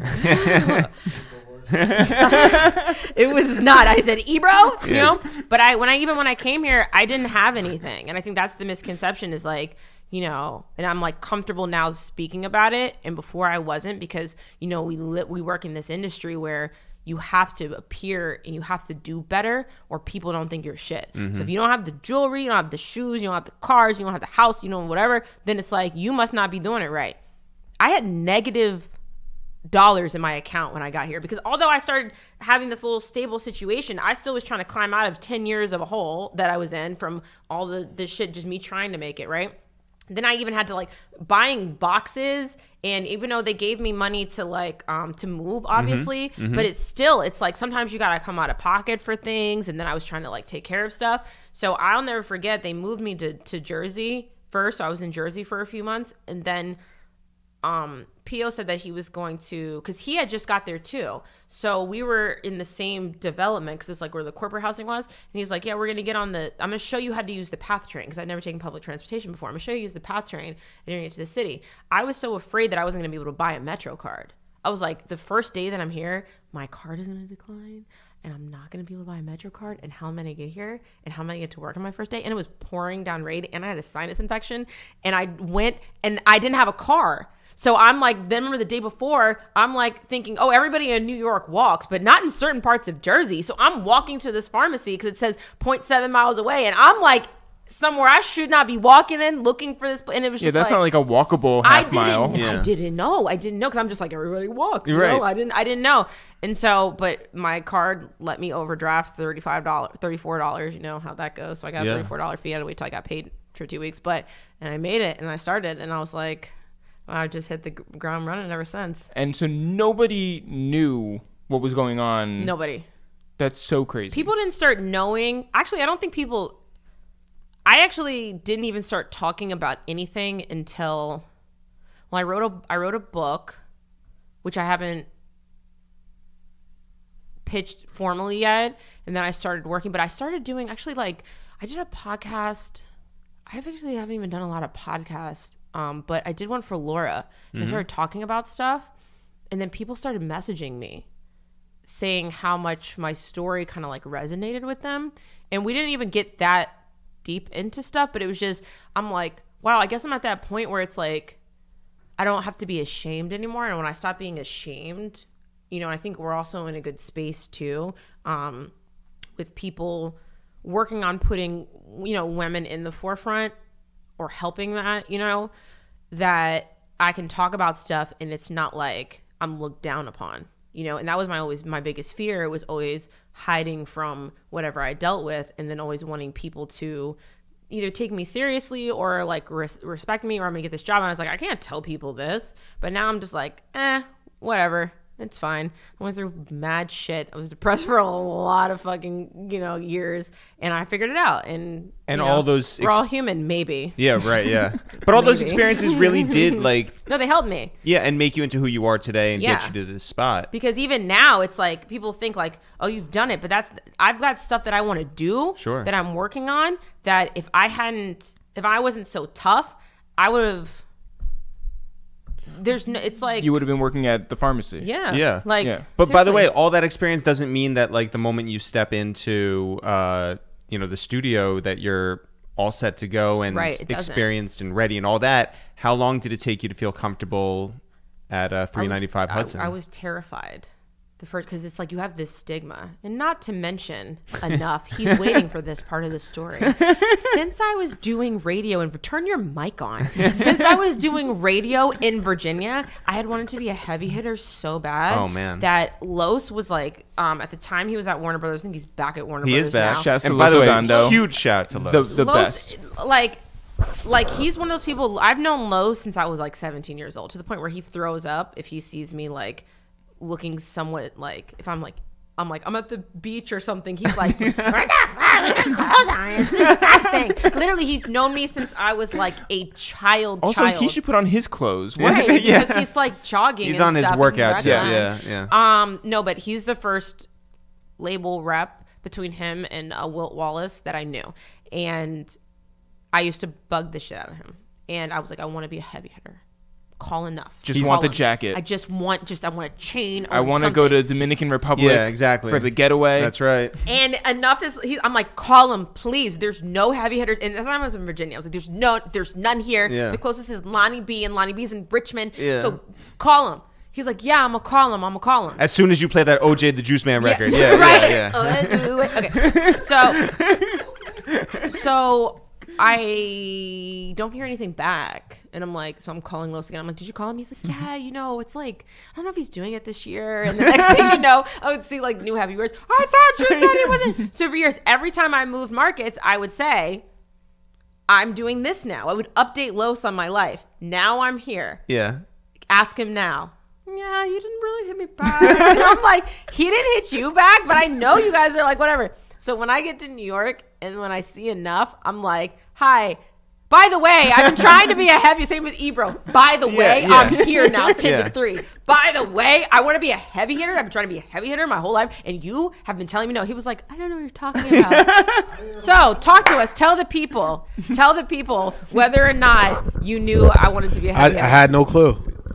I really had no clue. Enuff's like, who is Los? I don't think Los. I think Los was just trying to be nice. See? I don't think Los. Story of my life. I don't even know who she is. Did it kill you? So every year they put up like an Instagram post. Yeah, it's like 15 new heavy hitters. I'm like, bro, looking like what? baseball cards. And yeah, I'm like, this is just adding to all of the nonsense in all of the regions. Why should you just take my MCAT? No, but then I became a heavy hitter within like a month or two of me being here.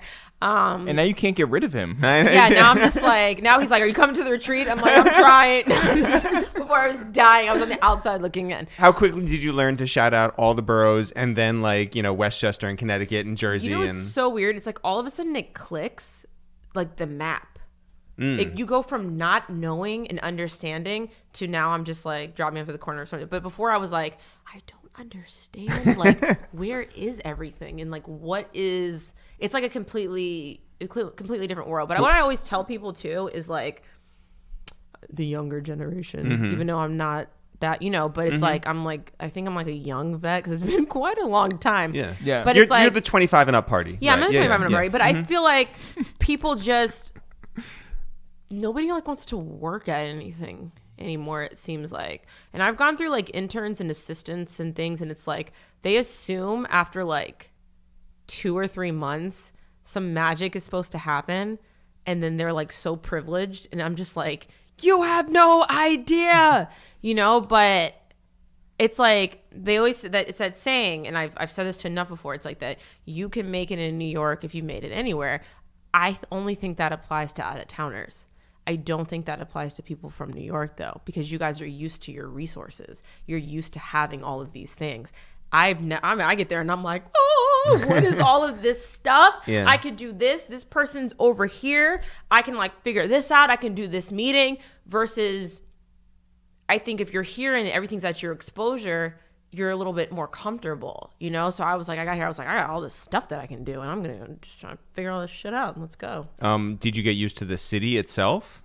The smell in certain places, it's like, but now I'm just like, it doesn't stink. What are you talking about? Like certain, so even I'm just like, you know, it's like, what do you, but when at first I was like, it's loud. And now it's like, if I go somewhere that's too quiet, I'm like, it's not loud. I need, you know, but now I adapt pretty well. I think I've moved so much that it's like when I get somewhere new, I'm like, all right, I'm here. Yeah. You know, now I have to lose this Southern twang and just at least talk like accentless and then just, you know, because when you're around, whoever you're around, you kind of like pick it up. Sure. Deadass, Yeah. be, Oh, you know, look at that. sing, Yeah. you know? Yeah. So I mean, you get to New York and you've had so many ups and downs along the way, but like once you get to New York, it's just got to be so much easier, right? No, I don't learn how to take the train. Why? No, seriously, that was, you know, I ended up either in Newark a bunch of times or I've ended up in Brooklyn. And I didn't understand, like for some reason, even though we think and we understand the map, or you think you understand a map, two words were very confusing to me: uptown and downtown. I have no idea why, but it's because I couldn't figure out where my job was. I'm like, are we it's uptown? downtown. Yeah. But depending on where you are. So what if I'm But that's like that's anything. Everything is relative. But I Right. didn't understand the map. So because I didn't understand the map, I'd get to the train and I'd be like, okay, where am I? So do I need to go up or do I need to go down? Wait, where were you living at this point? I was still. You were still in Jersey? I was in Jersey. So Okay. because I was in Jersey, Then everything is uptown. I took the path, and Yeah. then after once I got off the path, I'm like, I don't know where I am. So I would always end up in random places. But you know, I definitely think that's like a common misconception. It's like, okay, it's like you're here, you've arrived, you've made it, but right, you stepped off the bus and the stars aligned. Yeah, and now- but that's yeah. not necessarily the case. Of course, like everything with Hot 97, it's been amazing. Like I'm full time. It's very difficult, you know, to be full time anywhere in radio, because you got to think about it. There's 5 slots. You have morning show and whatever that consists of. You have middays, which is what I'm on, which can vary from 10 to 3, 10 to 2, or depending on where you are. You got afternoon drive, and you have nights. That's it. And then sometimes overnights. sometimes it's full time, sometimes it's not. Yeah. So you have to, then they have these contracts. So you have to try to get into one of those slots. And especially in New York City, like it's crazy. So obviously, you know, I'm super blessed and everybody, you know, is super amazing and they're super supportive, you know, especially when situations, you know, would happen. So it's like, you know, I got there, everything's going good. And then I wanted to do some TV stuff. I started working at Fox 5. You know, I was a reporter and doing like music. I wasn't like reporting live from a fire. That's not my thing. Right. Right, you were the I person laugh that was when I'm like chasing uncomfortable. after So- like shady businessmen. You were like, "Excuse me, You know sir." what? Yeah. That would be great. I Yeah. really wish I could investigate and do some stuff. I wanted, you know, but I was doing like a lot of like music. By the way, your and- segment would be Get Right, you know? Oh. Yeah. Woo! Yeah. Yeah. Do I have to pay Yeah. for that? Will you clear that? No, for no. me? Oh, no. That's No, Okay, no, okay. Eric will not clear that I for know, you yeah. See, as there his you go. lawyer. As his lawyer, we will not do it. We will sign this paperwork. No. Yeah. So you know, I was Pay that doing, man. I was doing that because it's like I feel like my next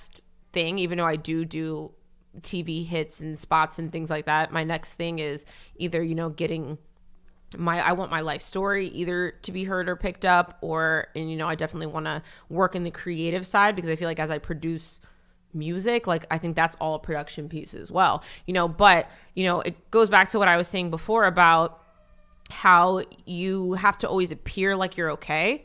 So even though when I got here I was more comfortable with being who I am, I still knew I had a lot of stuff to prove. And I think the hardest thing, you know, being in this industry is there's a couple things. One is being a woman, and 2 is being sick, right? So if you're sick, I feel like you are looked at as weak. And if you're looked at as weak, you're looked at as you're not capable. And even if you get better, depending on how severe it is, people might not believe you. you know, and that was always my biggest fear. And I had a couple, you know, kind of pretty serious medical scares. One, as Enuff walks back in here from talking to his mother, all of them, Enuff is the best.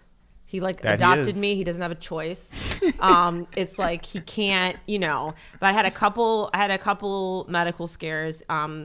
When I got here, I had like some weird freak shit that's not even like important involving like my stomach, where they thought something was wrong and it didn't end up being. And in the hospital, like I had surgery and then they ended up saying it was fine. And so it turned into this whole shit when I was like, do I have cancer? You know, it ended up being fine. So I'm thinking I'm clear, you know, but imagine that happening like 6 months after you getting into New York City and adjusting to a new job, right? So fast forward, it's 2017 and like I'd done some traveling. It's towards the end. This is right after my Little Kim Halloween costume. Legendary. Because I remember I was in the hospital and she had sent me a video saying that she saw my outfit, right? So I'm on the radio and all of a sudden I'm like, something on my face, like it doesn't feel right. Like I don't know what's happening. I felt like a few days prior, I'd felt like a little like something in my arm, but it was like a shock. But I've had rheumatoid arthritis since I was 7 or 8 years old. So when I was a kid, I was diagnosed. So, which I truly think that came from stress and from being in like an environment that my body just kind of was like, what child has, yeah, right, I think my right. body was just like not knowing what to do, and that's how it reacted. My immune system reacted that way, and then I got, you know, so I've been dealing with that. So anytime I feel like I'm like, oh, my knee hurts or my arm, I'm like not. It's about to rain. Yeah, I'm like, Yeah. I'm like, I should be Jim Jones. Jim Jones is out here doing the weather. The weather? I Oh my should, God. you know, my arthritic hands should do like, you know, I should be like, spirit fingers, like, what's the weather today? No, so I ignored it. So I'm on the radio, and then all of a sudden I'm like, okay, something is. I'm like, you know what? I should just go to the hospital. Like, this is gonna suck because, you know, I had dealt with that situation like a year and a half, 2 years prior, where they like basically told me I had something that ended up being fine. So I was like, I don't want to go, but I should just probably go, you know? So I literally walked to the back and I was like, something is not right. And I'm like doing this thing with my face. And my boss is like, I mean, if you want to, you know, go to the hospital or something. I was like, yeah, I think I'm going to go. So I'm going to like record my breaks and I'm like dip out, right? So I'm like taking my sweet time. I go to Starbucks because I'm like, ooh, they're like doing like this new Pumpkin thing spice. on like, it's like some new something that they're, and I'm like, this is going to be like quite a trip. So I should like go to Starbucks, you know? I take the train to Mount Sinai because I'm like, I've got to go all the way up there, and I'm like, now I'm like really good at this train thing. So Yeah, I'm like, yeah. no one before is excited. I'm like, let's get on the train, people. Like, this is great. So I get on the train. By the Go way, in that's like there. across town, uptown. Yeah, Oh my so I God. literally, no, but then I take a little seat at the little park thing as I'm like walking. I'm like drinking my pumpkin spice latte, Yeah. just like chilling with like a numb face. I go into the hospital, and then I'm waiting in line in the emergency room because I'm like, oh, get to me. I get there and I'm like, yeah, so like part of my body is numb, and they're just like, nah! They call like this warning and they rush me to the back. But mind you, this was not the hospital that I should have gone to. I actually hate them, and I never want to go back there ever again. Especially, you know, it just the Mount Sinai is the #1 stroke hospital in the like, I don't know. It's like apparently really good, but it just it was just But not. it was a stroke. So yes, I actually had 4 strokes. You had 4 I had strokes. 4. So this is what happened. They call me to the back. They say, you're too young. You're in your 20s. You're fine. But protocol, we have to call a stroke warning. Just like if you say my chest hurts, you can have anxiety. But Yeah. protocol, I'm like, cool. So I'm laying on the stretcher. I'm like, yo, E, I'm not in. When you come do the new at 2, just FYI, laying on the stretcher. Probably send him a selfie. Just like, you know, whatever. Everything's fine. So I'm literally in the emergency room for close to 30 hours, I think, right? It was a long time, but Enuff had come in, right? You can't go anywhere with Enuff, literally, because everybody knows him. Yeah. So I'm dying on this stretcher because now I'm like frustrated with life. So I'm dying. people are coming up to Enuff. Yo, E! Big Spanish! Big Spanish! Pop! We was with you back in the day when Big Pun was popping. Everybody who transports patients used to be either a drug dealer or a rapper back in the day, I swear. Fucking huge-ass studs. They had, like, aviators with, like, the lenses poked out. Oh, my God. Enuff is sitting at the edge of the stretcher, and I'm just like, wow, I'm here. I'm like, what's happening? So he's like, we gotta hurry this thing up. Totally forgotten. Yeah. Right, so he's like, my man's, he's talking to people, and it was like, yeah, we was on the street, whatever. And then he was like, let's hurry this thing up. So he's like going around now that he knows everybody, or everybody knows him because of, mixtapes and whatever. They're whatever. all heavy hitters. Yeah, everybody is a heavy hitter except for me. So Enuff goes in, and then somebody like somehow I don't know if I skipped a couple gunshot wounds. I don't know what the situation was, but I got in a little quicker. And they're finally like, okay, we're gonna give you this CAT scan, right? Or MRI, I can't remember which one it was. One does one thing, one does the other, but whatever. And then they're like, oh shit, you had 4 strokes. We have to rush you to the stroke unit. So I'm like, oh, now y'all want to rush me. I mean, not that I was rushing myself, but literally I was in the emergency room for 30 something hours. And then now, which is extremely dangerous because when you have a stroke, now that I'm like an expert, when you have a stroke, there's something that they want to give you almost immediately because it's just what you're supposed to do. So now I'm sitting here after suffering. Thank God, so they do and they basically tell me I had 3 that hit the left side of my brain and 1 that hit the right side of the brain. So I'm just like, what the fuck? And why am I okay? Because the parts of the brain where it hit, I shouldn't have been okay. Mind you, they were small, but they dealt with function and motor. So the only thing that I had was a little bit on my right hand. What do you call this? Your palm? That's sort of the Kind palm, of, yeah. but your whatever. thumb mound? Yeah, whatever that is. It felt like cotton was stuffed, like somebody opened it and stuffed something. I'm like, this feels weird, bro. And I'm telling them this feels literally bro, this is weird, right? And all I kept hearing is I kept looking at this is the best hospital, whatever.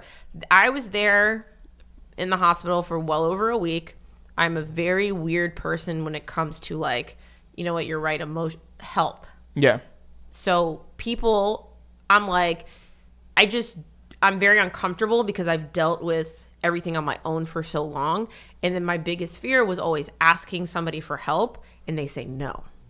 So I'm I would rather, Enuff doesn't count. But I'm Believe I me, would I rather, know. yeah, believe me, I know, yeah. But I would rather, but then even then I wouldn't let him come back. I don't think I let you come back, did I? To the hospital? Yeah.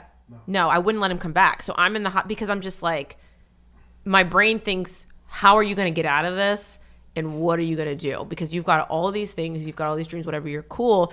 You think they don't know what's wrong. And at that point, I didn't really understand what happens when you have a stroke and long-term effects and whatever. And I'm like, shit, I've got all this stuff. I want to do this stuff. And how am I going to do it? And I can't tell anybody. And then if I do, it just sounds ridiculous. It sounds like you're lying. There's no way. And so the left side of your brain deals with the right side, which is why that part of and the right side, but I should have had speech problems. There's a lot of stuff and they couldn't figure out. So they actually let me go after I had spinal taps. I had all kinds of tests. Oh my God. My hospital bill. Oh my God. Thank God we had insurance, but I paid for some of the, they couldn't figure out. So they literally let me go and they told me I had I can't remember the name, but basically it meant we don't fucking know stroke. We don't know how it happened. So good luck. And I'm like, what? Take some aspirin, good luck. And I'm like, so I'm in my 20s and I'm having something that doesn't even make sense. So I sat on it for a couple weeks and was confused and then was like, you know what? Fuck this. I have stuff I want to do and I'm not going to let this, And you just so moved past it? I moved past it, heard that Moneybagg Yo was having a dinner, told Enuff that I've got all these ideas. Let's do this album, whatever. Joey IE was sitting next to Moneybagg Yo at the dinner, started talking very loudly about what I wanted to do. And then Enuff goes into the corner with him and has the little big Spanish talk. Yep. So literally 2 or 3 weeks after I had my stroke, I got a record deal. That's nuts. Yeah. Also, it is also nuts that you don't have an R&B song called 4 Strokes. Yeah, I know. Yes. I know. But am I lawyer? Am I allowed to use that? Am I allowed to use that? So then I was like, this is ridiculous. And so I probably went to it. So Enuff could, when I become like super poppin', like when my goal is for like my TV shows to happen. I do the music for the shows. I put out my own sound, you know, because I'm really fucking pissed off that Pitbull did the soundtrack for John Gotti. That shit makes me so mad. That's not an appropriate, like, a Pitbull for John Gotti movie. I mean, Mr. 305? Right. Well, he's also Mr. Worldwide. So no, it's not appropriate. It's not appropriate. So I was like, I want to do that, and I want to do that for my own stuff. So I'm like, whenever I get to that status, I'm sure Enuff is going to like send out like all the text messages I ever send him, because when I've got an idea, when something is happening, I send him like novels. And then I type, like, I'm on BlackBerry Messenger, send, send. So then he wakes up. Oh, I thought that's like a telegram. He reads it and he goes, okay. And I'm like, what the fuck? So I'm messaging him like, this is, mind you, now I've got a record deal. You know, now I've got to get this song together. And I just had strokes and nobody has any fucking clue.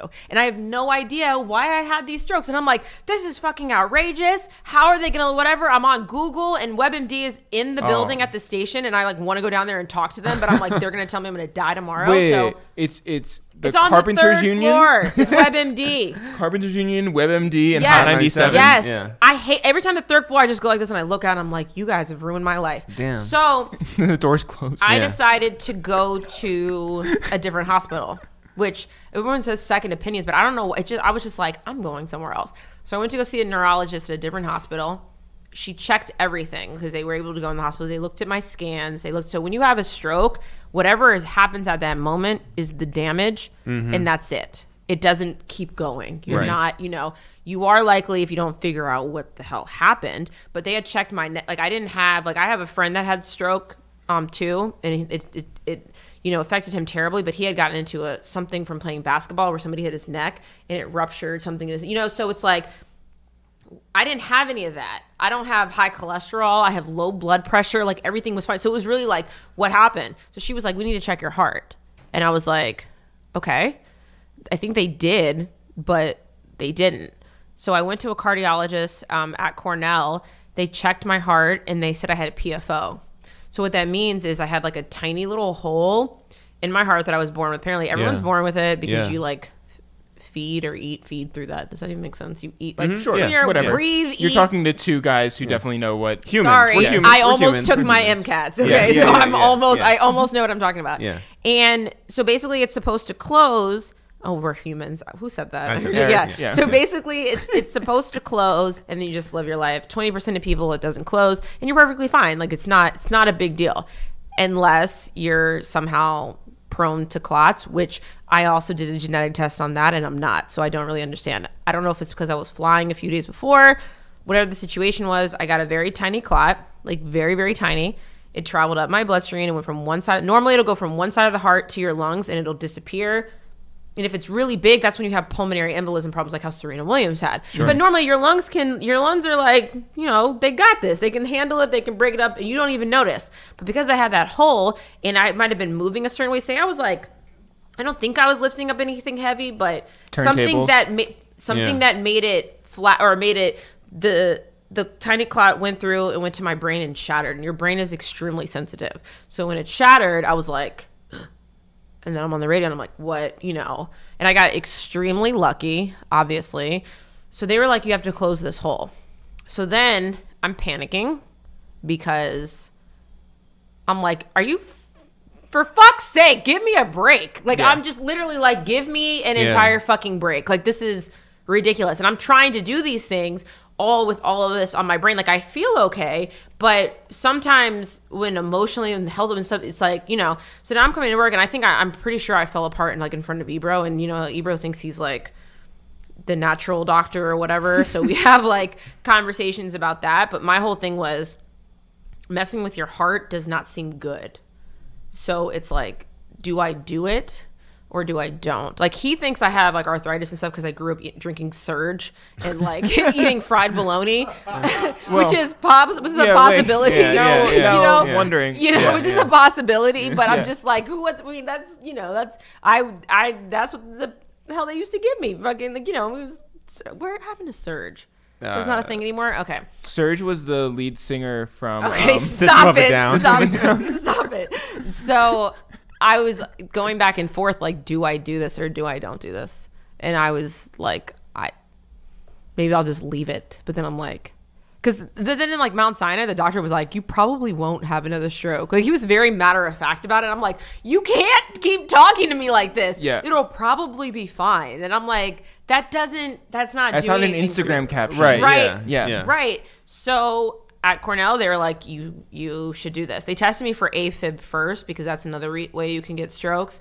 And it didn't come back as positive. And they're like, we know this is here. We've seen it. You should get it closed. Technology these days, you don't have to like open yourself, and do it. Yeah. And so in true Megan fashion, I went and did it and told nobody. Because I have this, so I might have told, like, I think I told Enuff, and then I told my friends like 3 days later, like, by the way, I kind of just had like a heart situation, but everything is good now. And I think it was because it was just like the easiest way for me to like, deal with it. But imagine telling that story and then you're trying to get things accomplished and do things. People are going to look at you like, sis, you just had strokes and heart procedure and you think we about to let you come in here and do this? We don't know what's going to, like, are you all right? But I literally was okay. I went to work like 2 days after that. Like, but I wasn't even, I'm okay. Like, I'm okay. I'm actually perfectly healthy. Like, literally, I have the lowest blood. I'm a vegetarian. Like, it's like, I don't have like, if you're a vegan, then you get Jay and Beyonce tickets. Yeah. You do? Yeah. No, I'm not vegetarian though. What about eggs? I think it's vegan, right? They said that if you go vegan, then they will somehow like. How will they know?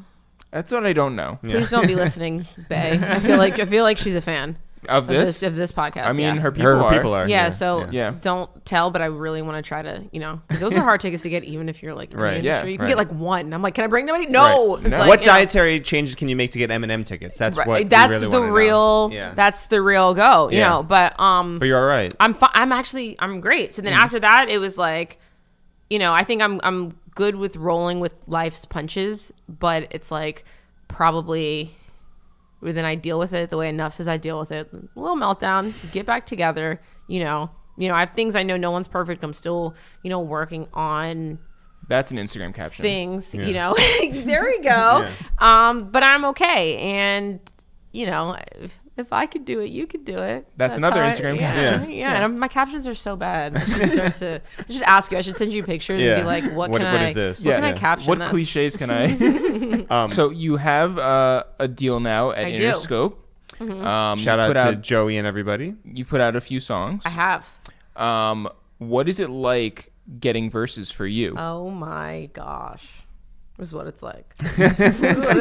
I mean, it's interesting because I've been doing this for as long as I have. You have to think about like the artists too that I've grown with. So it's like I look at Enuff and his relationships, right? And I'm like, okay, he can just have these conversations with certain people and get them on the phone, whatever, because it's like he's literally been there from the bottom up. But then there are artists that I've grown with too, like that I've known since mixtape days. Like I don't have a relationship with Drake at all. I don't know him at all. But I remember when my old program director, the one who passed away, had turned down an interview because it was like, in morning show is the big, so you have to like, be careful, whatever. And he was doing like a couple, and they're just like, who is, like, I don't know that's not for mornings. Like, you could put him somewhere, you know what I'm saying? It's like, I remember seeing that. I remember seeing Kendrick do a show at the Norva, which was with like handful of people. Like, I remember that. And now it's just like, so there are certain artists like, and that's how with Tory Lanez, that was easy because I knew Tory back when he was doing mixtapes and stuff, because his management is from Texas. So when I was living there, I met them And then when I got to New York and when Say It happened, I was like one of the first people to play it and be supportive of it. So he like never forgot that. So he's like, you helped me with my first record, I'm going to help you. And because Tori is as talented as he is, and he literally can record, like he can be in a taxi and take like his phone and start like doing something. And then he'll like do something on his phone. And next thing you know, he presses send and then it's like on all digital platforms, you know, and it's like, it's literally that easy for him to do. He even mixes and masters his own stuff. Like people don't give him enough credit for what he does. But it was that easy to get that verse for him. And then Hood was for the first record, On and On, that I had was amazing as well. She had just had Walking Trophy. And then we knew Shaft because Shaft used to manage Cardi. Yep. And so that kind of, it all happened. But I'm also working on like other songs, and it's like people also, you know, sometimes they forget when they need something. It's like artists, I think some artists are getting better at remembering the DJ. And then I think some have amnesia. Not that you have to do anything for me ever in life. Like I don't do things for you to do stuff for me at all. But except once again playing that OJ record to get on to the heavy hitters. But yeah, fine. Yeah. Understood. Okay. just that one. Actually, the party that I did that got shot up. Yeah. In Mobile? No. The one that I did where all my stuff got stolen. Yes. OJ the Juice Man event. Wow. Yeah. We have a good OJ story that we'll tell you afterwards. Yeah. I think it was that night, or was it that night or the night after? But I remember I DJ'd for him too. He's supposed to be a really nice guy too. Maybe it wasn't that night. Maybe it was the next weekend. But I remember it was around that time when I had like DJ'd for him, and I was all excited because I was like, and I had to rip stuff from like LimeWire, just you know. But I don't remember what I was talking about. What was I talking about? Songs. Respecting Sorry, DJs. OJ the Juice Man just completely just engulfed my So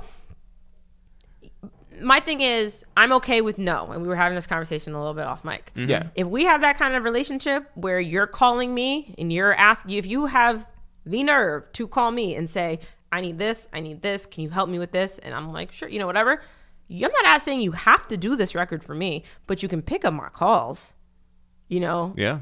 Especially if you know what I'm calling for. Because sometimes they don't know, and then they answer, and then when you try to call back, they act like, you know, and I'm like, tell me if you can't do it, if you're working on your project, if you're it's all fine. Right. It's all good. Right. It's all good. Yeah. But don't ignore, don't brush me off, don't do, because it's like at the same time, and then try to call back when you've got something that you're doing, because Enuff will know I don't forget nothing. I forget nothing, and I will say it to you. You drove 20 hours to Houston. What? Like you think that that I'm not like hello. Like sometimes Enuff does this, but then now he realizes like, you know what? It's just like, because I'm just honest. Like I'm just gonna literally. I would rather the honesty. I'm gonna tell you like it is, you know. And I don't forget that, but.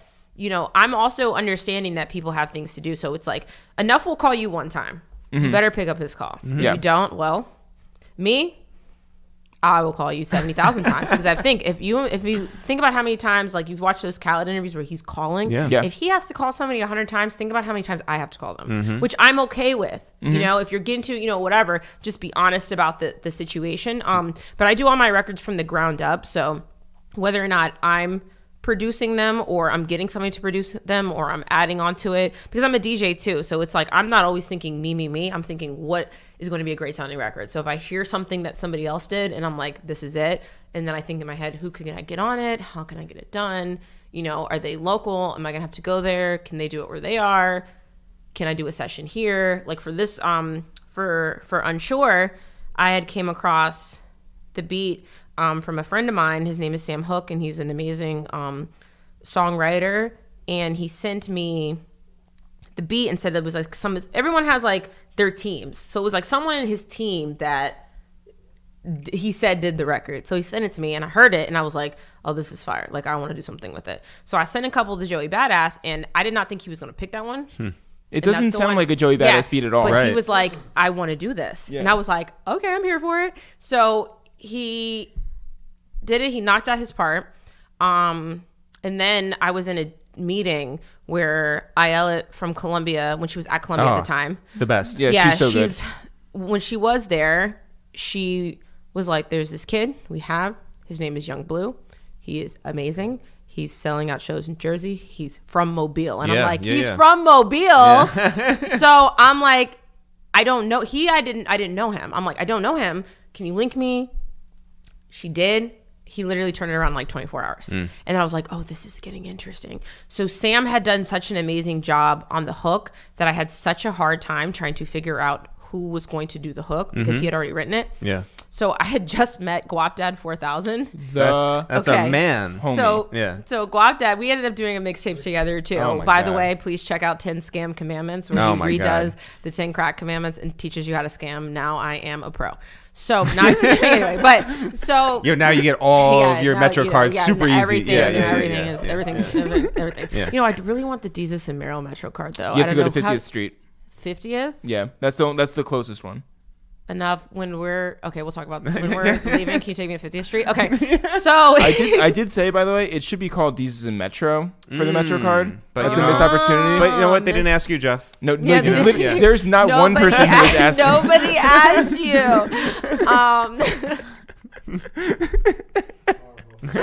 So Guap Dad listens to it, A&R Guap, and it's like, you should call Aaron Ray. And I'm like, huh.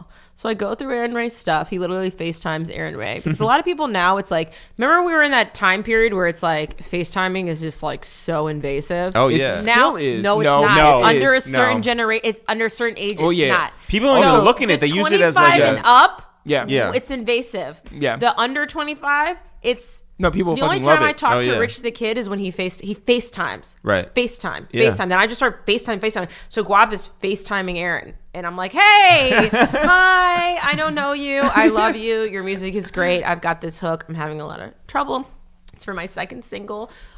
Please, I want to get it done. Can you do this? I would be super appreciative. He was like, sure. And I'm like, okay. So just because someone says yes, it doesn't mean no. So No. then I followed up as I do. I'm a professional. 4,000 times. Yep, not maybe 1,000. No, not even that much. But he was, he knocked it out, and it was great. So I'm like on Pro Tools, just like Enuff thinks I'm hilarious because it's like people, it was like going into mix and mastering, and I'm like, can you just send it back to me and have me like nudge it because something is not, you're not, because my ear, I'm just like, it's not. Just send it back and I'll do. So we're sending the sessions back and forth, and I'd actually had Joey do another verse, and we went to the studio in Times Square and did another verse, and I used a part of it for the end.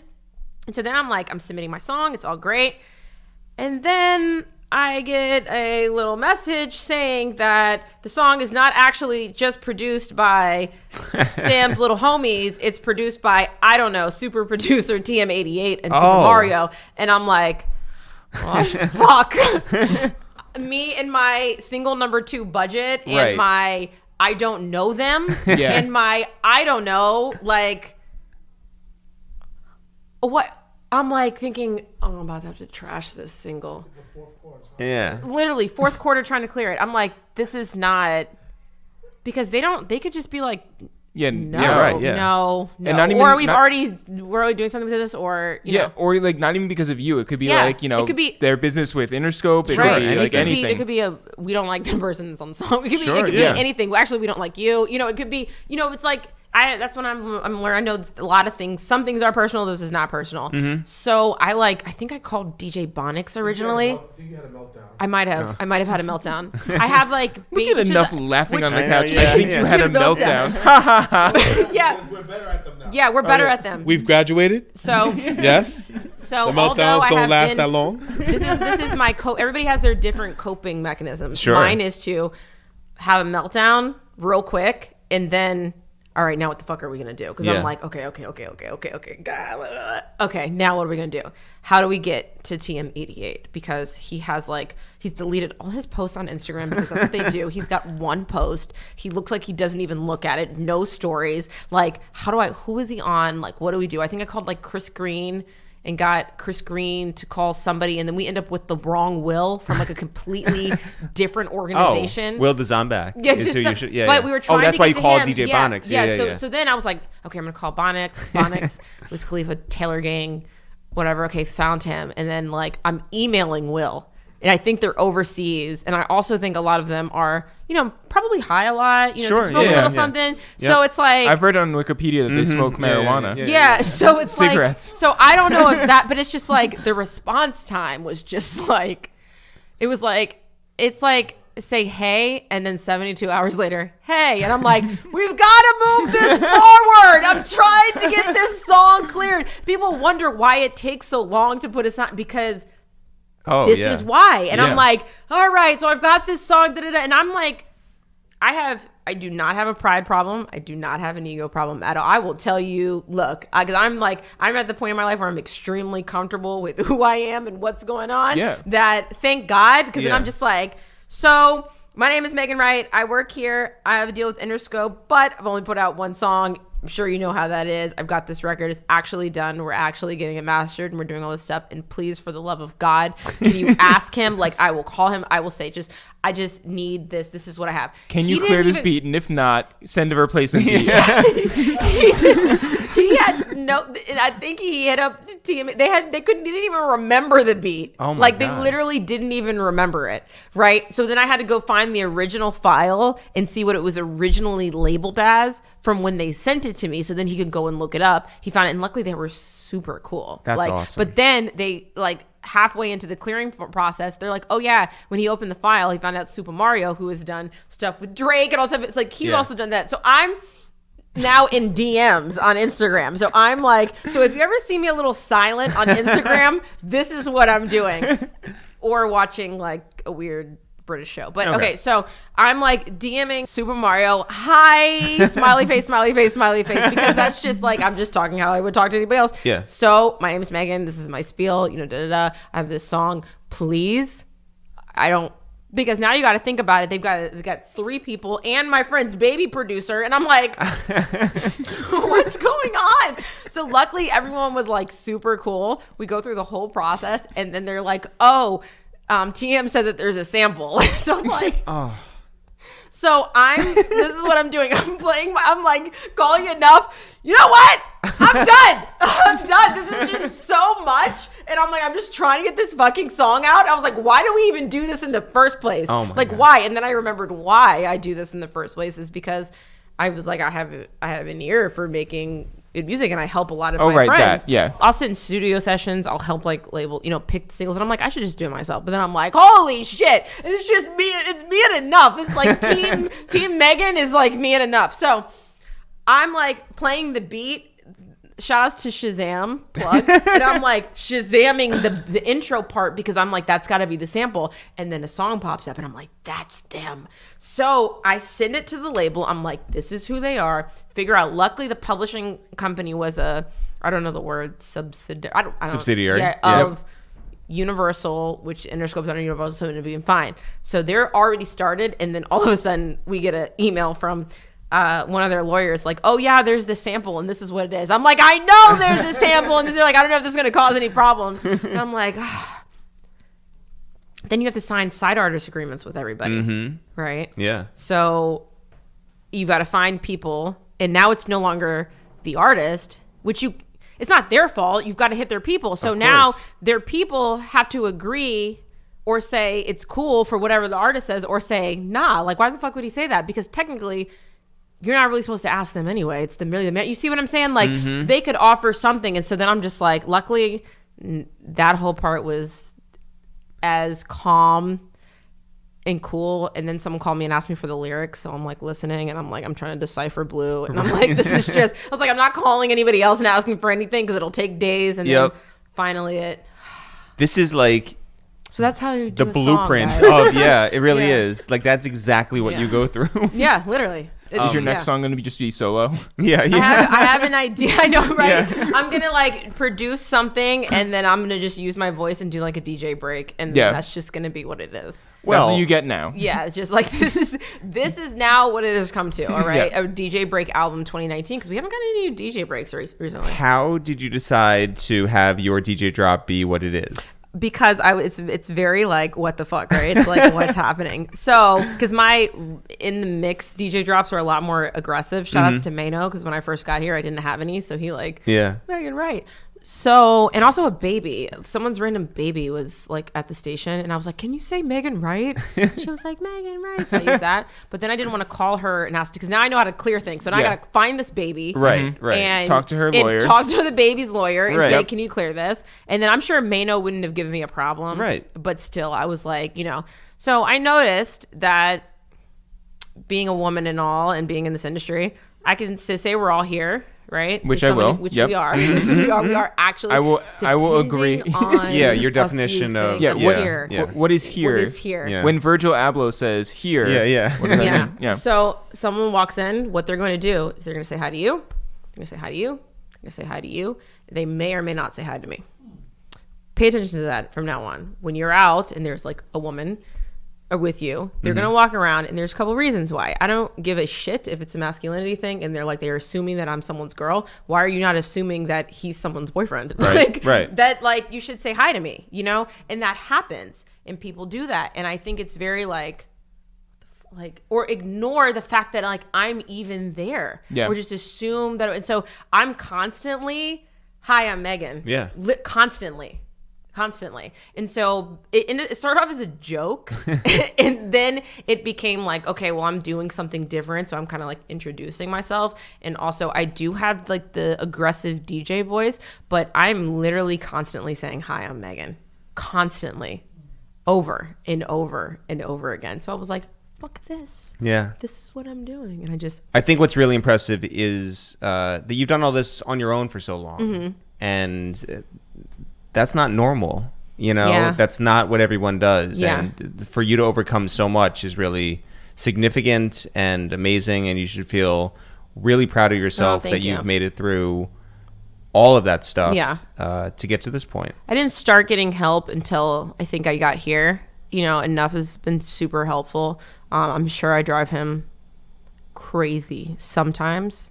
Not a lot though, right? E? Just not a lot. Pero no, es divertido.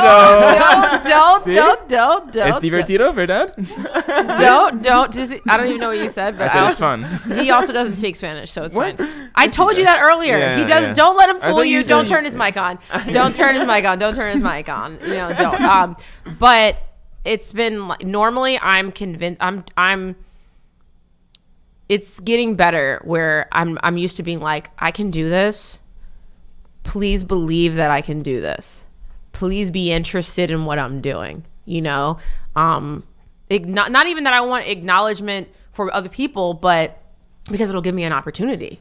Like, can we, And I have another manager that helps me with my my TV stuff. Her name is Josanne, and she, was also another person who, when she saw me and heard a little bit about my story, I mean, I argue with her, definitely, for sure. But Enuff's laughing. But because I'm always like, I'm very passionate about what I'm doing. But she was like, I believe in you, So I'm hoping that continues, because I understand like help is important, but you also can't make somebody help you. Unfortunately. That's a good Instagram caption. Yeah, you can't make. Hashtag. Yeah. Listen, I'm glad we got to fully meet you today. I'm glad we heard your whole story. It's amazing what you've accomplished. It's amazing what you're bound to accomplish. Thank you. Music, film, TV, whatever. Streaming my new song. It's called Unsure, featured Joe Badass, Young Blue, and Aaron Ray. And TM88, Super Mario Victory Bells, mixed and mastered by Sam's Pat. producer. All that. Shout out to Sam Hook. And Megan, in the words of our great mutual friend Bun B, we love you. Now get the fuck out. Thanks so much.